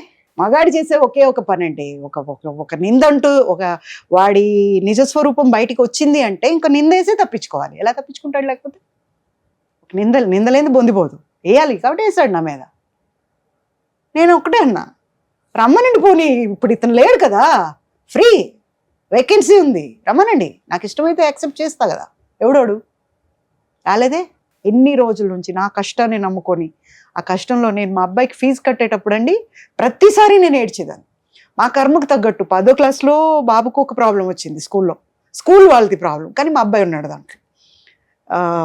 మళ్ళీ 12th వచ్చేసరికి ఇంటర్ సెకండ్ ఇయర్లో కాలేజ్ ఫీజు అంతా కట్టించుకొని క్లోజ్ చేసి పారిపోయారు. 20 రోజులు ఉన్నాయి ఎగ్జామ్స్. అప్పుడు మళ్ళీ హైకోర్టుకి వెళ్ళి తల్లిదండ్రులందరినీ ఏకం చేసి రోడ్ల మీద కూర్చొని ధర్నాలు చేసి అంత చేసి వాళ్ళకి నేను ఫీజు కట్టించారు అని చెప్పి ఆర్డర్ తెచ్చి ఎగ్జామ్స్ కండక్ట్ చేయించాను. ఎక్కడికి వెళ్ళినా ప్రాబ్లమ్స్ అన్నీ ఫేస్ చేస్తూ వస్తున్నాను. మా బాబు కోసం ఏమేం చేయలేదు, అన్నీ చేశా. చెడ్డ పనులు కాదు, అన్నీ మంచి. కానీ అక్కడి నుంచి ఎలా బయటపడ్డారు మరి? ఎక్కడి నుంచి? చంపడానికి తీసుకెళ్లారు కదా. లోపలికి వెళ్ళిన తర్వాత ఆవిడ ఆ గన్ తీసుకొని ఇలా ఆడతారు కదా, అట్లా ఆడుతుందన్నమాట, హీరోలాగా ఆడుతూ మాట్లాడుతుంటే ఆయన రెచ్చగొడుతున్నాడు. వాళ్ళ చేతిలో ఉంది, ఇంకా నేను వస్తాననే ఆలోచనే లేదు. ఇట్స్ గాన్, అయిపోయింది. మా అబ్బాయికి వెళ్తూ ఒకటే మాట చెప్పాను, సో అధికారం ఉంది, చంపేస్తారు, కేసు కూడా క్లోజ్ చేస్తారు, అంతే. డెఫినెట్గా జనం అనుకుంటారు, కానీ ఎవరు నిలదీస్తారండి? ఇప్పుడు మన కళ్ళ ముందే ఎన్నో జరుగుతున్నాయి, ఇది దేనికి న్యాయం జరుగుతుంది? సో అక్కడ అందరికీ సినిమాలో చెప్తారు చూడండి, బయట అంతా ప్రెస్ ఉన్నారు, లైట్లు ఆపుకొని ఉన్నారు, దగ్గర 30 వెహికల్స్ ఉన్నాయి, అందరికీ తెలుసు మీరు నన్ను తీసుకొచ్చినట్టు, మీరే తెచ్చారని కూడా తెలుసు, నేను కూడా చెప్పేశాను అని చెప్పా. అంతే, నా సామిరంగా ఎక్కడోళ్ళు అక్కడ పరిగెత్తారు. వాళ్ళు పరిగెడుతుంటే మెల్లగా నేను నడుచుకుంటూ వచ్చేసా బయట. కూడా పరిగెత్తింది, ఎవరికి వాళ్ళు పరిగెత్తి వాళ్ళ కార్లు ఎక్కి పారిపోయారు. ఒక కారు లేదు, ఏం లేదు, ఒకటే కారు ఉంది. అది నేను బయటకు వెళ్ళి 5 నిమిషాలకు వచ్చింది, ప్రెస్ వాళ్ళదే వచ్చి వాళ్ళు తీసుకొచ్చి హైదరాబాద్ వదిలేరు. అలా పిలిస్తే వెళ్ళిపోతావు అమ్మా, నీకేమైనా మైండ్ ఉందా అన్నారు. నేను పిలిస్తే రాలేదండి, ఎత్తుకొస్తే వచ్చాను. ఎక్కడి నుంచి కిడ్నాప్ చేసుకుని? ఇక్కడ మధురానగర్లో హెరిటేజ్ పక్కనే మా ఇల్లు, రోడ్డు మీదే ఉంటుంది. ఆ కిందకు వచ్చి ఏదో కొనుక్కుందామని వెళ్తున్నాను, కొని వస్తున్నాను కింద. బాబు పైన ఉన్నాడు. కిందకు వచ్చేసరికి మాస్క్లు వేసుకున్నారు. ఈ మధ్య అందరికీ అలవాటు అయిపోయింది కదా మాస్క్ వేసుకోవటం, ఒట్టి కళ్ళు కనిపించేలాగా ముస్లిమ్స్ వేసుకున్నట్టు వేసుకుంటారు కదా, అలా వేసుకొని వచ్చారు 6 మంది. కారెక్కు ముందు లేకపోతే ఇక్కడే పొడి చేస్తామన్నారు. నేను ఇలా చూసి, మనకు నోరు ఎక్కువ కదా, ఆరుద్దామనే సరే నువ్వు అరిచినా పక్కకు చూసినా వేసేస్తావు నిన్నారు. దాంట్లో ఒక అతను లీడ్ ఇండియా వల్ల హెల్ప్ తీసుకున్నాడు నా దగ్గర. షాపూర్ వెళ్ళారంటే నన్ను ఎవరు పూజిత అన్నారు, పూజా దీది అంటారు లీడ్ ఇండియాలో. కాళ్ళ కింద పడి దండం పెడతారు. నాకు వెళ్ళే ఆర్టీసీ బస్సులు ఆపేసి వచ్చి నా కాళ్ళకి దండం పెడతారు. అలాంటి పేరు ఉంది నాకు అక్కడ. మన వివేకానంద ఉన్నారు కదా ఎమ్మెల్యే, ఆ కాన్స్టిట్యున్సీలో నేను ఆ స్కూల్స్కి చేశా. అయితే ఒకతను ఆగండి అని లీడ్ ఇండియా దీది అన్నాడు. అంటే మేము గుడ్ మార్నింగ్ గుడ్ ఆఫ్టర్నూన్ చెప్పం, లీడ్ ఇండియా అంటాం. నేను లీడ్ ఇండియా అన్నా. వాళ్ళని పక్కకు తీసుకెళ్ళి ఏదో మాట్లాడొచ్చాడు. దీది మీకు శత్రువులు ఉన్నారా? నాకు శత్రువులు ఎవరు ఉంటారయ్యా, నాకు ఎవరు లేరు, ఏమి అని. ఏం లేదు, మిమ్మల్ని ఎత్తుకురమ్మన్నారు, మీరు రాకపోతే చంపేయమన్నారు. అవునా, నేను నీకు ఎలా తెలుసు? మా పాపకు కిడ్నీ ఫెయిల్ అయింది, గవర్నమెంట్కి ఫైల్ పంపించారు, మీరు హాస్పిటల్లో హెల్ప్ అయింది, అందువల్ల చెప్తున్నాను, మా పాప షాపూర్ నగర్లో చదువుతుంది. ఒక్క నిమిషం, నేను ఒక ఫోన్ చేస్తానని మా బాబుకి ఫోన్ చేసి, తెల్లారి 4:30 లోపల నేను రాకపోతే రేపు మార్నింగ్ మనకు కోర్టు ఉంది, ఫైల్ అంతా అక్కడే ఉంది, ఆ ఫైల్ తీసుకొని నువ్వు వెళ్ళాలి, లాయర్ అంకుల్ దగ్గరికి తీసుకొని నువ్వు వెళ్ళాలి, ఓకేనా అంటే, why are you telling me అన్న, you have to listen, this is the time, ఏది క్వశ్చన్ చేయకూడదు. మమ్మీ రాలేదే, మమ్మీ ఎప్పుడు వస్తుంది, మమ్మీ ఎందుకు రాదు, ఎందుకు ఇంకా రాలేదు, 1 రోజు 2 రోజులు 1 నెల మమ్మీ రాదు, అయినా నువ్వే పోరాడాలి, ఇది మాత్రం క్లియర్ అంటే, ఓకే మమ్మీ అన్నాడు. ఓకే పడుకో ఇంకా అని చెప్పేసి వెళ్ళిపోయి, పదండి వెళ్దాం, అలా వెళ్ళాను. సో బాబుని కూడా అలానే ట్రైన్ చేసుకుంటూ పెంచారు మీరు. తిరిగి వస్తానని చెప్పి ఎప్పుడు పెంచలే. నేను రాకపోయినా నువ్వే, మా అబ్బాయికి ఎప్పుడు చెప్తా, మమ్మీ ఇది భలే బాగుంటుంది తెచ్చుకుందాం అంటాడు, ప్రాజెక్ట్ చేయండి, నువ్వు ఒక ప్రాజెక్ట్ చేసి ఇవ్వు, నాకే అమ్ము, 1000 రూపాయలు కొంటా, నేను కంపెనీకి 10,000కి అమ్ముతా, దాంట్లోంచి 1000 రూపాయలు నీకు ఇస్తా, 9,000 నాదే, ఎందుకు నాకే 10,000 ఇవ్వచ్చు కదా, ఇవ్వనట్లా నువ్వు అలా మెప్పించేలాగా నువ్వు చెయ్యి, 50,000 ఇప్పిస్తా, అట్లా ప్రాజెక్ట్స్ చేసే కొనుక్కుంటాడు. ఇప్పుడు మీ దగ్గర నుంచి ఆయన వెళ్ళిపోయేటప్పుడు అన్ని తీసుకొని వెళ్ళిపోయారు అన్నారు కదా, మీ బ్యాంక్ అకౌంట్ ఎంత బ్యాలెన్స్ ఉంది అసలుకి, ఇంట్లో ఏం మిగిలిపోయాయి అసలుకి? బ్యాంక్లో తనకు నిజంగా మాస్టర్ బ్రెయిన్ అండి, నాతో డ్రా చేయించేవాడు చక్కగా. ఇప్పుడు స్టూడియో పెట్టాడని చెప్పా కదా, స్టూడియోలో ఇది కట్టాలి అర్జెంటుగా, సాయంత్రం వచ్చేటప్పుడు వాళ్ళు పేమెంట్ ఇచ్చేది ఉంది, దాంట్లో ఎక్కువ రమణ గోగుల గారును సునీత ఎక్కువ ఉండేవారు పాడుతూ, సో వాళ్ళ పేమెంట్ ఉంది వాళ్ళ అని చెప్పేవాడు, అలా తీసుకెళ్ళేవాడు క్యాష్. 0 వచ్చేదాకా వెయిట్ చేశాడు బాగా బ్యాంక్లో. అబ్బా. తర్వాత ఒకరోజు 5th ఫ్లోర్కి వెళ్ళి అక్కడి నుంచి దూకేస్తానని, నగలు ఇవ్వు అని, నేను ఎందుకో ఇవ్వలా, ఇవి ఇకపోతే నేను కట్టకపోతే ఇప్పుడు నన్ను ఇచ్చేసేస్తారు, నేను ఇవ్వాలి అని చెప్పి అంటే అప్పుడు మళ్ళీ తీసుకొచ్చి ఇచ్చా. వాళ్ళందరూ చూస్తున్నారు, 5th ఫ్లోర్ ఎక్కాడు కదా, ఎప్పుడు మనం బయటకు కూడా రాం, కలిసి వెళ్ళింది లేదు, అప్పుడు మిగతా నగలు కూడా ఇచ్చేసాను. ఇంకా లోపల అవన్నీ ఎప్పుడో వెళ్ళిపోయినాయి, అవి తెలియదు మనకు, డబ్బాలు ఉన్నాయిగా, ఇప్పుడు డబ్బాలు తీసి చూస్తే కదా మనకు, పెట్టుకునే అలవాటు ఉంటే తీసి చూస్తాం, ఒకేషన్ కూడా పెట్టుకోము, ఎందుకంటే నాకు మంగళసూత్రం చైను డబల్దే పెద్ద పెద్ద ఇంతింతలో, చెన్నైలో ఉన్న వాళ్ళు ఎవరు కూడా సన్నవి వేసుకోరు, ఇంతింతలో వేసుకుంటారు, అది అలవాటు, ఇంత పొడవు వేసుకుంటారు, మామూలుగా 13 పిడికిళ్ళు ఏమో వేసుకుంటారు కదా మంగళసూత్రం, అలా కాదు ఇక్కడ, అంటే షూటింగ్ టైంలో తీయండి అంటే ఇట్లా లోపలికి తోపేస్తారు, తీరు మంగళసూత్రం అనేది, అంత వాల్యూ ఇస్తారు, అందుకని చాలా పొడవు చేయిస్తారు, అలా ఇలా పెట్టినా కూడా అది ఇక్కడ దాకా ఉంటుంది, బయటికి రాదు. మామూలుగా మనకు ఆంధ్రలో చేస్తారు చూడండి, అదైతే వస్తుంది, తీయమంటారు, అందుకు అట్లా డబల్ చైన్ ఉండేది నాకు ఇంతో. సో ఇంకా వేసుకున్నాక ఇంకేమి నాకు వేసుకోవాలనిపిస్తుంది, అది ఒక నల్ల పుసల దండ, అది పెద్దదే. సో ఇవి ఇట్లా వెళ్ళిపోతున్నాయి, వెనక నుంచి చూసుకోవాలి, డబ్బాలు ఉన్నాయి. ఎవరికి ఇస్తున్నారు అవి ఆ బంగారం? ఎవరికి ఇస్తున్నాడు అంటే మన ఇండస్ట్రీలోనే ఒక ఆర్టిస్ట్ అండి, నేను పేరు చెప్పను, ఒక ఆర్టిస్ట్. ఆమె ట్రాప్ లోకి వెళ్ళిపోయారేనా? ఆమె ట్రాపో కాదో మరి మనకు తెలియదు, కానీ ఆవిడకి ఇచ్చేవాడంట. నాకు నేను ఐటీలో ఒక అతనితో పార్ట్నర్షిప్కి వెళ్ళినప్పుడు అతనికి ఫ్రెండ్కి ఇతను తెలుసు అంట, ఇతను ఎవరికైతే ఇస్తాడో ఆ ఇంటికి అతను కూడా వెళ్తాడంట. మీ కాదు అతను, అదే అతను లవరు, ఆయన కూడా అతను కూడా లవర్ ఈ ఆర్టిస్ట్ కి. నేను వెళ్ళే దగ్గరకు వస్తాడు, ఒక డబ్బా, ఒక సూట్ కేసు, బ్రీఫ్ కేసు తీసుకొని, ఇంత ఎత్తు పౌడర్ వేసుకొని నీట్ గా దూకొని, ఇంత పెద్ద బార్ ఉంటుంది కారు వాళ్ళది సీలో, దాంట్లో వస్తాడు. ఆవిడేమో ఆఫీస్కి వెళ్తున్నాడు అనుకుంటుందో ఏమిటో మరి, క్యారియర్ కూడా ఇచ్చి పంపిస్తారు, ఈడేమో వచ్చి రోజు ఒక్కొక్క నగల డబ్బా ఇస్తూ ఉంటాడు అక్కడ అని చెప్పాడు. బట్ మీ నగలన్నీ ఆ ఆర్టిస్ట్ వేసుకున్నప్పుడు కనీసం తెలుస్తుంది కదా మీకు. నేను ఒకరోజు మాత్రం బ్యాంగిల్స్ చూసాను, ఒకరోజు ఎవరో ఎందుకు వాళ్ళ తమ్ముడి భార్య చేతిలో కూడా చూసాను నా గాజులు. I was taken back. అంటే ఇంకొకటి ఉంటుంది, నాకున్నవి మీకు ఉండకూడదు అని ఏమి ఉండదు, అలాంటిది ఇష్టపడి కొనుక్కొని ఉండొచ్చు అన్న దీంట్లో ఉన్నా, కానీ మనసు ఒప్పుకోలేదు, కాదు ఇవి నావే అని. అప్పుడు చెక్ చేస్తే నావి లేవు, అక్కడ ఉన్నాయి, మరి ఎందుకున్నాయో నాకు తెలియదు. కానీ ఆర్టిస్ట్ ఎప్పుడైనా ఓపెన్ గా అడిగారా, నా భర్తను ఎలా ఉంచుకోవాలనిపించింది మీకు? లేదండి, భర్త అనే మాటకే అర్హత లేనోడు ఇట్లా పోతే పోయాడు దరిద్రం అనిపించింది. ఆ దరిద్రం గురించి మాట్లాడాలనే లేదు. అంతేందుకు, ఇప్పుడు కోర్టులో కేసు ఉంది, ఇప్పటికి ఇప్పుడు ఉంది రన్నింగ్ ప్రెసెంట్ కోర్టులో ఉంది, నేనే నిన్న వదిలేసా. ఇంకా దేంట్లో I'm దేని quitting. మీద వేసారు? డైవర్స్ అయిపోయింది, విడాకులు తీసుకున్నారు కదా, వేయలేదు కదా, మీరు సైన్ చేసి పంపించారు నేను కదా. పేజ్ ఇస్తే ఆవిడ చింపేసింది కదా. ఆడు ముందే ఒప్పుకోలేదు, ఈవిడ అప్పుడు ఒప్పుకోలేదు. ఆ, వాడేమో నాకు పెళ్ళామే కాదు, కొడుకు మాత్రమే నా కొడుకు అని చెప్పాడు. ఉమ్, సో అలా డైవర్స్ కాలేదు. నేను కోర్టులో వేసా, రేఖారాణి ఐఏఎస్ని ఇంక్లూడ్ చేయండి, ఎందుకని కేసులో ఇంక్లూడ్ చేయట్లేదు అని వేసా. ఉమ్, అప్పుడు సెషన్స్ కోర్ట్ వెకేషన్స్లో జడ్జి ఒకటే అడిగాడు, ఐఏఎస్ అయితే ఏంటి, ప్రైమ్ మినిస్టర్ అయితే ఏంటి, ఒక ఆడదికి పెళ్ళైన ఆడదాని లైఫ్లోకి వెళ్ళింది ఆవిడ, పేరు ఇంక్లూడ్ చేయండి అని చెప్పి అక్కడ ఇచ్చారు ఆర్డర్. ఓకే. వెంటనే దాన్ని అటకెక్కించింది ఉమ్, అక్కడ వాళ్ళతో కుమ్ముకై. అది 8 ఏళ్ల తర్వాత దులిపారేమో, అది కింద పడిందో ఏమో మరి, అది నాంపల్లి కోర్టుకు వచ్చింది. ఉమ్, వచ్చాక వాళ్ళు ఫోన్లు చేస్తున్నారు, నేను ఎవరిదోని ఫోన్ ఎత్తట్లా. అప్పుడు ఒకరోజు ఎందుకే నాకు మాటకి ఈ నెంబర్తో ఫోన్ చేసిన, ఎవడు నువ్వు అని చెప్పి తిడుతున్నా.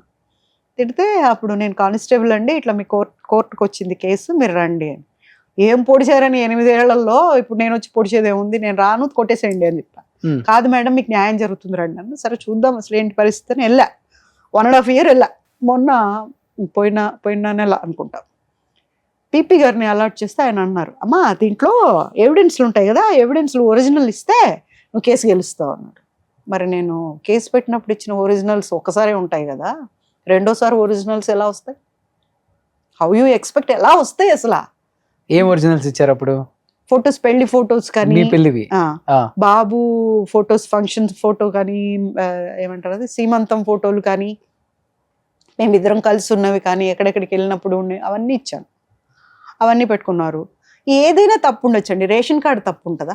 ఉమ్, ఓకే. ఇద్దరిని కూర్చోబెట్టి ఫోటో తీస్తారు. భారత ప్రభుత్వం అంత పిచ్చిదా? కాదు కదా.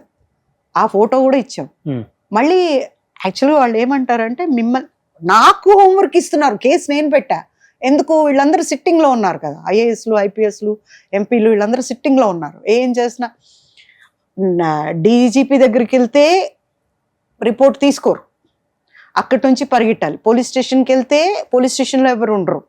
చాలా దారుణంగా తిప్పారు నన్ను. తర్వాత ప్రెస్ అంతా వచ్చేసి నాతో కూడా వస్తే అప్పుడు తీసుకున్నారు. అక్కడ బాబు ఖాన్ ఎస్టేట్లో అక్కడ ఉమ్, ఉమ్, ఉమ్. అక్కడ తీసుకున్నారు. ఇప్పుడు మీ ఫైట్ అతని మీద ఆమె మీద, ఇంకా అతని దగ్గర ఆయన లేరు కదా ఇప్పుడు? ఇప్పుడు ఉన్నా లేకపోయినా ఫస్ట్ అయితే జరిగింది కదా, ఆ, అన్యాయం జరిగిందా లేదా, అన్యాయం జరిగింది అనేది నా పోరాటం. ఉమ్, నేనేమి, నాకు ఆవిడంది నీకు వద్దన్నావు కదా, నేను చేసుకుంటే నీకేంటి బాధ అని అడిగింది, మీడియాలో అడిగింది ఆవిడ నన్ను. నేను అనలేదే నాకు వాడు కావాలని. ఎంగిల్ కంచం ఇంట్లో పెట్టుకుని అలవాట్లేదు నాకు, నాకు నచ్చలేదు, నా కంచం వేసి పడేస్తాను నేను. ఉమ్, అలాంటిది ఎంగిల్ కంచం నేను ఎందుకు పెట్టుకుంటాను ఇంట్లో? ఉమ్, ఇంత తెలిసి ఇంత బాహాటం అయిన తర్వాత నిన్ను తీసుకుని నేను ఎందుకు పెట్టుకుని, నేను అడిగానే ఏంటి వాడు కావాలి నాకని, నేను అనలేదే, నాకు వద్దు. చాలా ఎందుకనో దేవుడు ఇలా చేశాడంటే, మా నాన్నగారు చనిపోయిన తర్వాత నాలో దూరాడేమో వద్దమ్మా అని. ఆ మాట నేను బయటికి వెళ్ళలేదు కదా, వాడు పారిపోయాడు, వాడు తప్పు చేశాడు, నేను కాదే. దాని తర్వాత మీ మీద ఇంకా ఇప్పుడు మర్డర్ అటెంప్ట్స్ జరగటం కానీ ఇవన్నీ ఏం లేవు? మళ్ళీ నేను ప్రెస్ మీట్ పెట్టా కదా, ఆ, అక్కడి నుంచి వచ్చిన తర్వాత ఓకే. నా వేలికి చిన్న గాయమైనా కూడా వీళ్ళు ముగ్గురే. ఎవరెవరు? ఐఏఎస్ ఈమె ఆవిడందండి, వాళ్ళ అమ్మ ఏ రేఖారాణి వాళ్ళ అమ్మకు ఫోన్ చేసింది ఆవిడ, ఏంటి అది రెచ్చిపోతుంది అని చెప్పి నన్ను, అది రెచ్చిపోతుంది కొంచెం ఎక్స్ట్రాలు చేసిందంటే లోపలేసి బ్రోదల్ కేసు పెడతాను. అది మా అబ్బాయి టీవీలో చూశాడు, మా కాదు విన్నాడు పక్కనే కూర్చొని. ఇంటికి వచ్చాక నేను చాలా బాధపడ్డా. ఎంత మాట అంది ఆవిడ నన్ను, ఏం తెలుసు వీళ్ళందరికీ, వాడు ఎంత మోసగాడో తెలిసి వీళ్ళకి ఏ మాయలో ఉండి ఈ మాటలు నన్ను అన్ననింది అనేసి. అంటే మా బాబు వచ్చి నన్ను, మా బ్రోదల్ అంటే ఏంటి అని అడిగాడు. ఒక్కసారి షేక్ అయిపోయాను నేను. దాటేయకూడదు, చెప్పాలి. నాన్న ఒక భార్య ఉండగా, ఒక మన అనుకున్న వాళ్ళు ఉండగా ఇంకొకళ్ళు చాలామంది మెయింటైన్ చేస్తే వాళ్ళని అంటారు. అయ్యో రేఖారాణి ఆంటీకి ఎంత కష్టం వచ్చింది కదా పాపం, ఆవిడకి వాళ్ళ ఇంట్లో వాళ్ళు ఉంటే కూడా నాన్నని తీసుకెళ్ళింది కదా పాపం, బ్రోదల్ అయిపోయింది ఆంటీ అన్నాడు. మా బాబు అంతే, అప్పుడు 7 ఏళ్ళేమో. అంటే ఆవిడన్నమాట నన్ను ఇక్కడ కొట్టింది. బ్రోదల్ కేసు బుక్ చేస్తాను అంటే అంత తేలిగ్గా ఉంటారండి ఆడవాళ్ళు అంటే? నేను ఇండస్ట్రీయే కావచ్చు, ఇండస్ట్రీలో ఉన్న ఆడవాళ్ళు అంటే అంత తేలిక? మీరంతా గొప్పోళ్ళా? నాకు తెలుసు, వాళ్ళందరి చరిత్రలు నాకు తెలుసు. ఎవరి చరిత్ర ఐఏఎస్ ఈవిడ రేఖారాణి గారికి ఏముంది, ఇవన్నీ నాకు కూడా తెలుసు. కానీ మర్యాద నేను ఊరుకున్నా. బట్ టైం వచ్చినప్పుడు ప్రెస్ మీట్ పెట్టి చెప్పారా? చెప్పా, నాకేం జరిగినా కూడా వీళ్ళే దానికి కారణం అని చెప్పి. అప్పటి నుంచి ఇంకేం కానీ ఎప్పుడో అనిపించింది జరుగుతుందేమో ఒకవేళ అని. బట్ జరగదు. ఎన్ని సంవత్సరాలు అయింది జరిగి? 9 ఏళ్ళు అయిపోయిందిగా. 9 ఏళ్ళు అయిపోయింది. కేసు నేనే డ్రాప్ అయిపోయా. నాకు వద్దు, ఇది గెలవరు కేసు. దాంట్లో ఎవిడెన్స్లే లేవండి. నేను ఇంత కట్ట ఎవిడెన్స్లు ఇస్తే ఒక్కటి లేదు దాంట్లో. ఇప్పుడు మళ్ళీ తెమ్మంటున్నారు. అది కూడా ఆటే. ఇదంతా వాళ్ళు మింగిల్ అయి ఉన్నారు అందరూ. సో ఏది ఏమైనప్పటికీ ఇప్పుడు జరగాల్సింది చాలా ఉంది కాబట్టి, ఇంత జరిగిన తర్వాత ఫైనాన్షియల్ గా మీ పొజిషన్ అంటే ఏంటి? ఇబ్బంది పడుతున్నారా, లేకపోతే మంచిగా సెటిల్డా? ఐఎమ్ నాట్ సెటిల్డ్ అండి. నేను ఇబ్బందిలోనే ఉన్నాను. ఆర్థికంగా చాలా ఇబ్బందులు పడుతున్నారా? బాగా పడుతున్నాను. ఇప్పుడు అవకాశాలు కూడా తగ్గాయి కదా, అందరికీ కూడా రావట్లేదు. నేను ఒకటే అడుగుతాను, ఒక మంచి ఆర్టిస్ట్ ఇక్కడ లేరా? ఒక మంచి ఆర్టిస్ట్ ఉండి మీరు ఎందుకు తీసుకోవట్లేదు అంటే, ఒక క్యారెక్టర్ ఆర్టిస్ట్ని కూడా అదర్ స్టేట్స్ నుంచి తీసుకొస్తున్నారు. ఇది చాలా అన్యాయం. దీన్ని ఎలా పరిష్కరించుకోవాలి అంటే అందరూ ఒకటవ్వాలి. ఇలాంటివి పరిష్కరించుకోవాలంటే చాలామంది కష్టాల్లో ఉన్నారు. నేను కష్టాల్లో ఉన్నాను. నేనేమి సెటిల్డ్ కాదు. సొంత ఇల్లు ఉందా అండి? లేదండి, అద్దిల్లు ఉంది. అద్దింట్లో ఉంటున్నాను. చాలా కష్టాలు ఉన్నాయి, చాలా బాధలు ఉన్నాయి. దానికి సాల్వేషన్స్ బాబుని చదివించడానికి ఎలా? నా దగ్గర ఉన్నవన్నీ అమ్ముకున్నాను, ఎవరిని అడుక్కోలేదు. కరెక్ట్గా బాబుకు ఫీ కట్టాల్సిన టైంలో కట్టలేకపోయేదాన్ని. బాబోయ్ అని ఏడ్చే టైంలో నాకు ఒక ప్రాజెక్ట్ వచ్చేది, ఏదో ఒకటి. అట్లా తోసేసేవాడు దేవుడు. ఒకళ్ళని అడుక్కొని ఇవ్వలేదు. ఫస్ట్ ఆ దేవుడికి అందుకు దండం పెట్టాలి. ఎందుకంటే ఇలా అనకూడదు, ఎప్పుడు ఇలాగే ఉండాలి. సో అలా అనుకుని చాలా వాటికి అంటే అదే చెప్పాను కదా, ఐస్ పెట్టలేను. ఎంత జరిగినా ఇప్పుడు నేనున్న కష్టానికి నేను చాలా కష్టంలో ఉన్నాను. అయినా కూడా నేను ఐస్ పెట్టలేను, నేను మారలేను. అంతే. ఏం చదువుతున్నాడు బాబు? బాబు ఇదైపోయింది, ఇంజనీరింగ్ అయిపోయింది. ఓకే. జాబ్ చేస్తున్నాడా? చేస్తాడు. యాక్చువల్గా బాబు గురించి డీటెయిల్స్ చెప్పను. అంటే ఇంత జరిగిన తర్వాత ఇంకా దాయటానికి ఏముంటుంది? ఇప్పుడు మీ జీవితం అంటేనే తెరిచిన పుస్తకం. అంటే బాబుకి ఎఫెక్ట్ కాకూడదు. బాబుని మధ్యలో భయపెట్టారు కదా, బాబుని ఎత్తుకుపోతాం అట్లా ఇట్లా. ఎత్తకపోయేది ఏముంది? ఇప్పుడు 23-24 వచ్చేసినాయి. ఇప్పుడు లేదు, తనకు కూడా పెద్ద దీని గురించి ఏం లేదు. తనే నాకు అడ్వైజ్లు ఇస్తుంటాడు. కోర్టుకి వెళ్తున్నావా, దాంట్లో ఇది పనికొస్తుంది చూడు, ఇది తీసుకెళ్ళని ఇస్తాడు నాకు. ఇలా చెప్తాడు, ఈ పాయింట్ ఖచ్చితంగా అడుగు అని చెప్తాడు. ఇప్పుడు ఎందుకమ్మా మనకు వద్దు, డ్రాప్ చేసే అంటాడు. వద్దు, వదిలేయమ్మా. ఈ గోల మళ్ళీ ఇప్పుడు నువ్వు వెళ్ళావంటే మళ్ళీ మీడియా వస్తుంది, అంతా బయటికి తీస్తారు, ఇబ్బంది పెడతారు. మళ్ళీ నీకేమన్నా అయితే నేను ఎవ్వరు కాదు, లూజర్ నేను అవుతాను. నాకు నువ్వు కావాలి. నేను ఒకరోజు మా బాబుని నేను దత్తతకి ఇచ్చేద్దాం అనుకున్నాను యాక్చువల్గా చిన్నప్పుడు. ఎందుకు?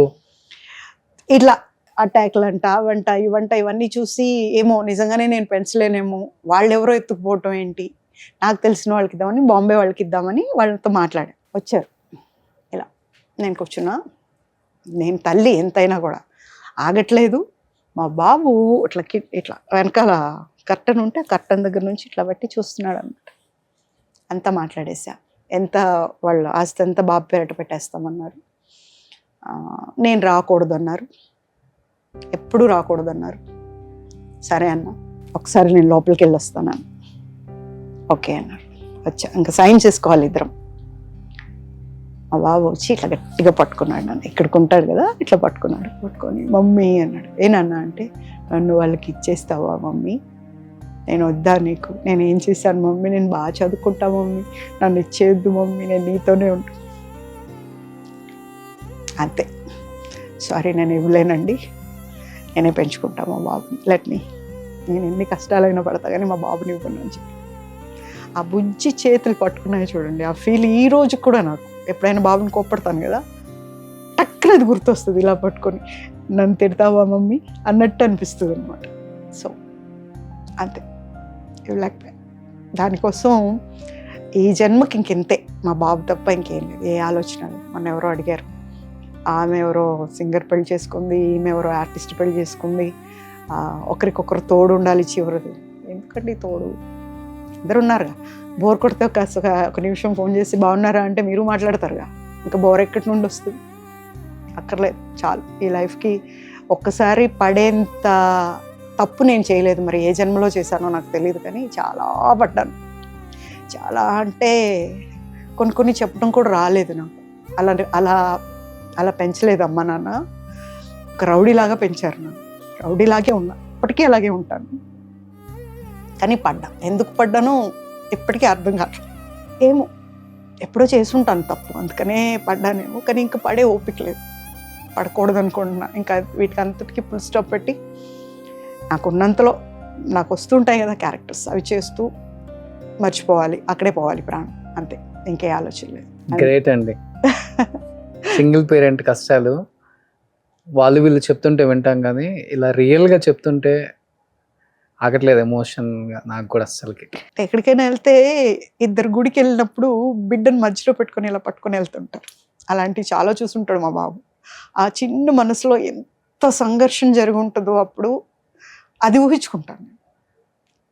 ఒకరోజు చెప్పాను కూడా, నాన్న ఇప్పుడు పెద్దయ్యాక మాట్లాడకూడదు అనేది నీకు లేదు, నంబర్ తీసుకొని ఎక్కడి నుంచైనా మాట్లాడుకోవచ్చు. ఒకటే చెప్పాడు, మా ఒకరోజు నాకు నాన్న అంటే ఒక చాలా గొప్ప వ్యక్తి అన్న ఇది ఉండింది, చాలా మంచి పదం అది, నేను కూడా పిలుస్తాను తొందరలో అనుకునేదాన్ని. ఎప్పుడైతే అతను టీవీలో కొడుకు నా కొడుకే, ఆవిడ నా భార్య కాదని చెప్పాడు చూడమ్మా, అది ఇక్కడ కూర్చుండిపోయిందమ్మా నాకు. నానంటే ఇంత పెద్ద తిట్టు అని నాకు అప్పుడు అర్థమైంది. తిట్టుకు నేను రెడీగా లేనమ్మా. I'm very happy with my mother. నేనే వాడికి అమ్మ, అక్క, కుక్క, నక్క, బొమ్మ అన్నీ నేనే. సో మా ఇద్దరికే తెలుసు అది, ఆ బంధం అనేది. అండ్ నవ్వుతుంటాడు.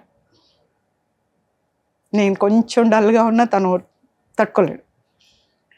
ఇలా గడిచిపోతుంది జీవితం.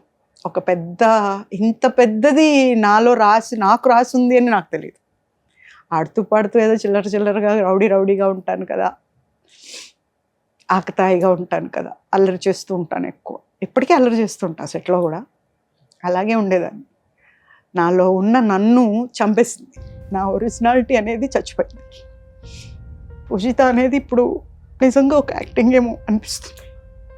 ఒరిజినాలిటీ ఏమీ చేయకుండా కష్టాలు పాలైంది నేను. నావి పోగొట్టుకుని కొంతమంది ఉన్నారండి ఇట్లా ఇంటర్వ్యూ అయిన తర్వాత కింద కామెంట్ పెడతారు, డబ్బు కోసం చేస్తుంది ఇలాగా. నేను డబ్బు కోసమే చేస్తుంటే ఇలా ఉండక్కర్లేదు. నేను ఒక యాక్ట్రెస్ని, అది గుర్తుపెట్టుకోవాలి. ఒక కామెంట్ బ్యాడ్గా పెట్టే ముందు, ఒక తల్లిని ఒక మాట అనే ముందు ఆలోచించాలి. వాళ్ళు కూడా ఒక తల్లికి బిడ్డ.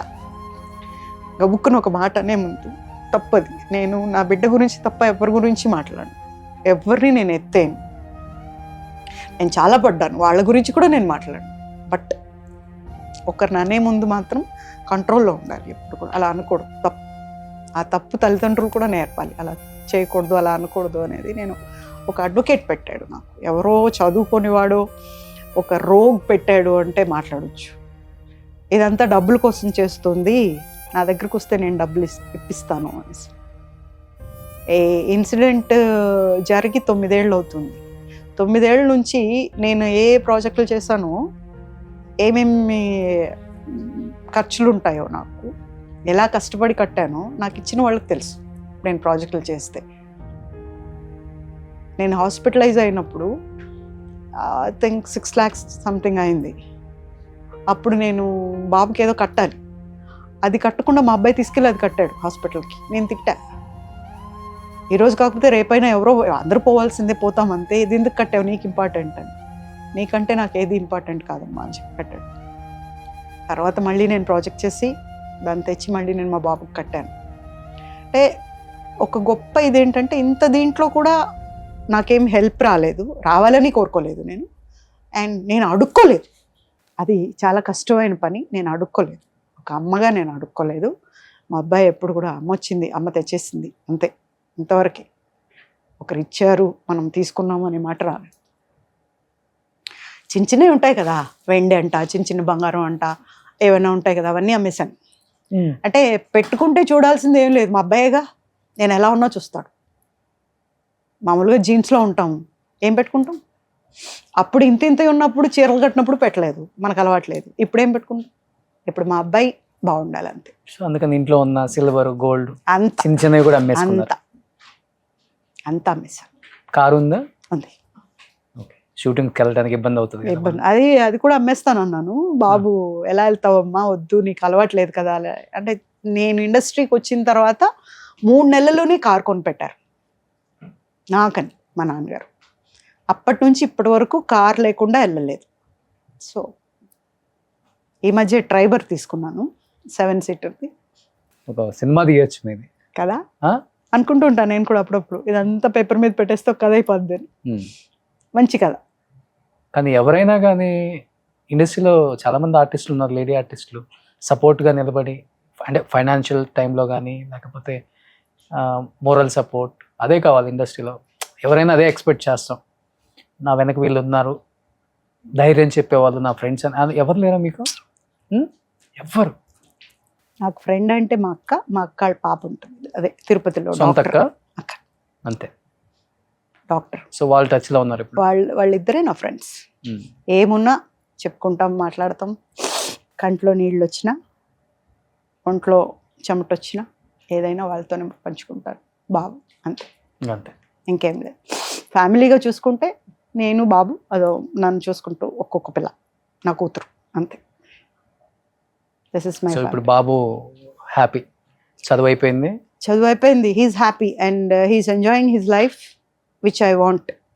నేను ఏదైతే కోరుకున్నానో హ్యాపీగా ఉండాలి, హ్యాపీగా ఉన్నాడు అంతే. సో అంతా కోల్పోయింది మీరు, మాటలు పడ్డది మీరు, కేసుల కోసం తిరిగింది మీరు, ఆర్థికంగా ఇబ్బంది పడ్డది మీరు, కుటుంబాన్ని లాక్కొని వచ్చి కొడుకుని, అంటే తండ్రి వదిలేసి వెళ్ళిపోయినా కానీ ఈ పరిస్థితులలో, అంటే అలాంటి పరిస్థితులలో కూడా కొడుకుని ఆ స్థాయిలో ఉంచుకుంది కూడా మీరు, ఇప్పుడు బతకాల్సింది కూడా మీరే, సో సొసైటీలో నిలబడాల్సింది కూడా మీరే.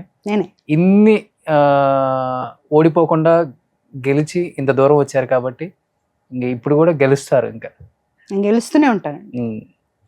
వాళ్ళు ఇప్పుడు ఈ కేసుల వల్ల లేకపోతే వాళ్ళు అది కేసు గెలవటం వల్ల పెద్దగా మీకు ఒరిగేది కూడా ఏం లేదు. ఇంకా వాళ్ళు గొప్ప వాళ్ళు అయితే వాళ్ళకి గొప్ప, అంతే, ఎవరికి గొప్ప కాదు, అంతే కదా. ఇవాళ రేపు వాళ్ళు వీళ్ళని కూడా లేదు. ఎవరున్నా కానీ నిజమైన ఆధారాలు ఉంటే. ఒక ఛానల్లో వచ్చింది కదా, 1 month వాళ్ళే ఇచ్చారు టెలికాస్ట్. అప్పుడు ఆ ఛానల్ హెడ్ నాకు ఫోన్ చేశారు, అమ్మా బండబూతులు తిడుతుంది నిన్ను, పెళ్ళి అవ్వలేదంట, నువ్వు అబద్ధాలు చెప్తున్నావు అంట, ఎలా ప్రూవ్ చేసుకుంటావు అని.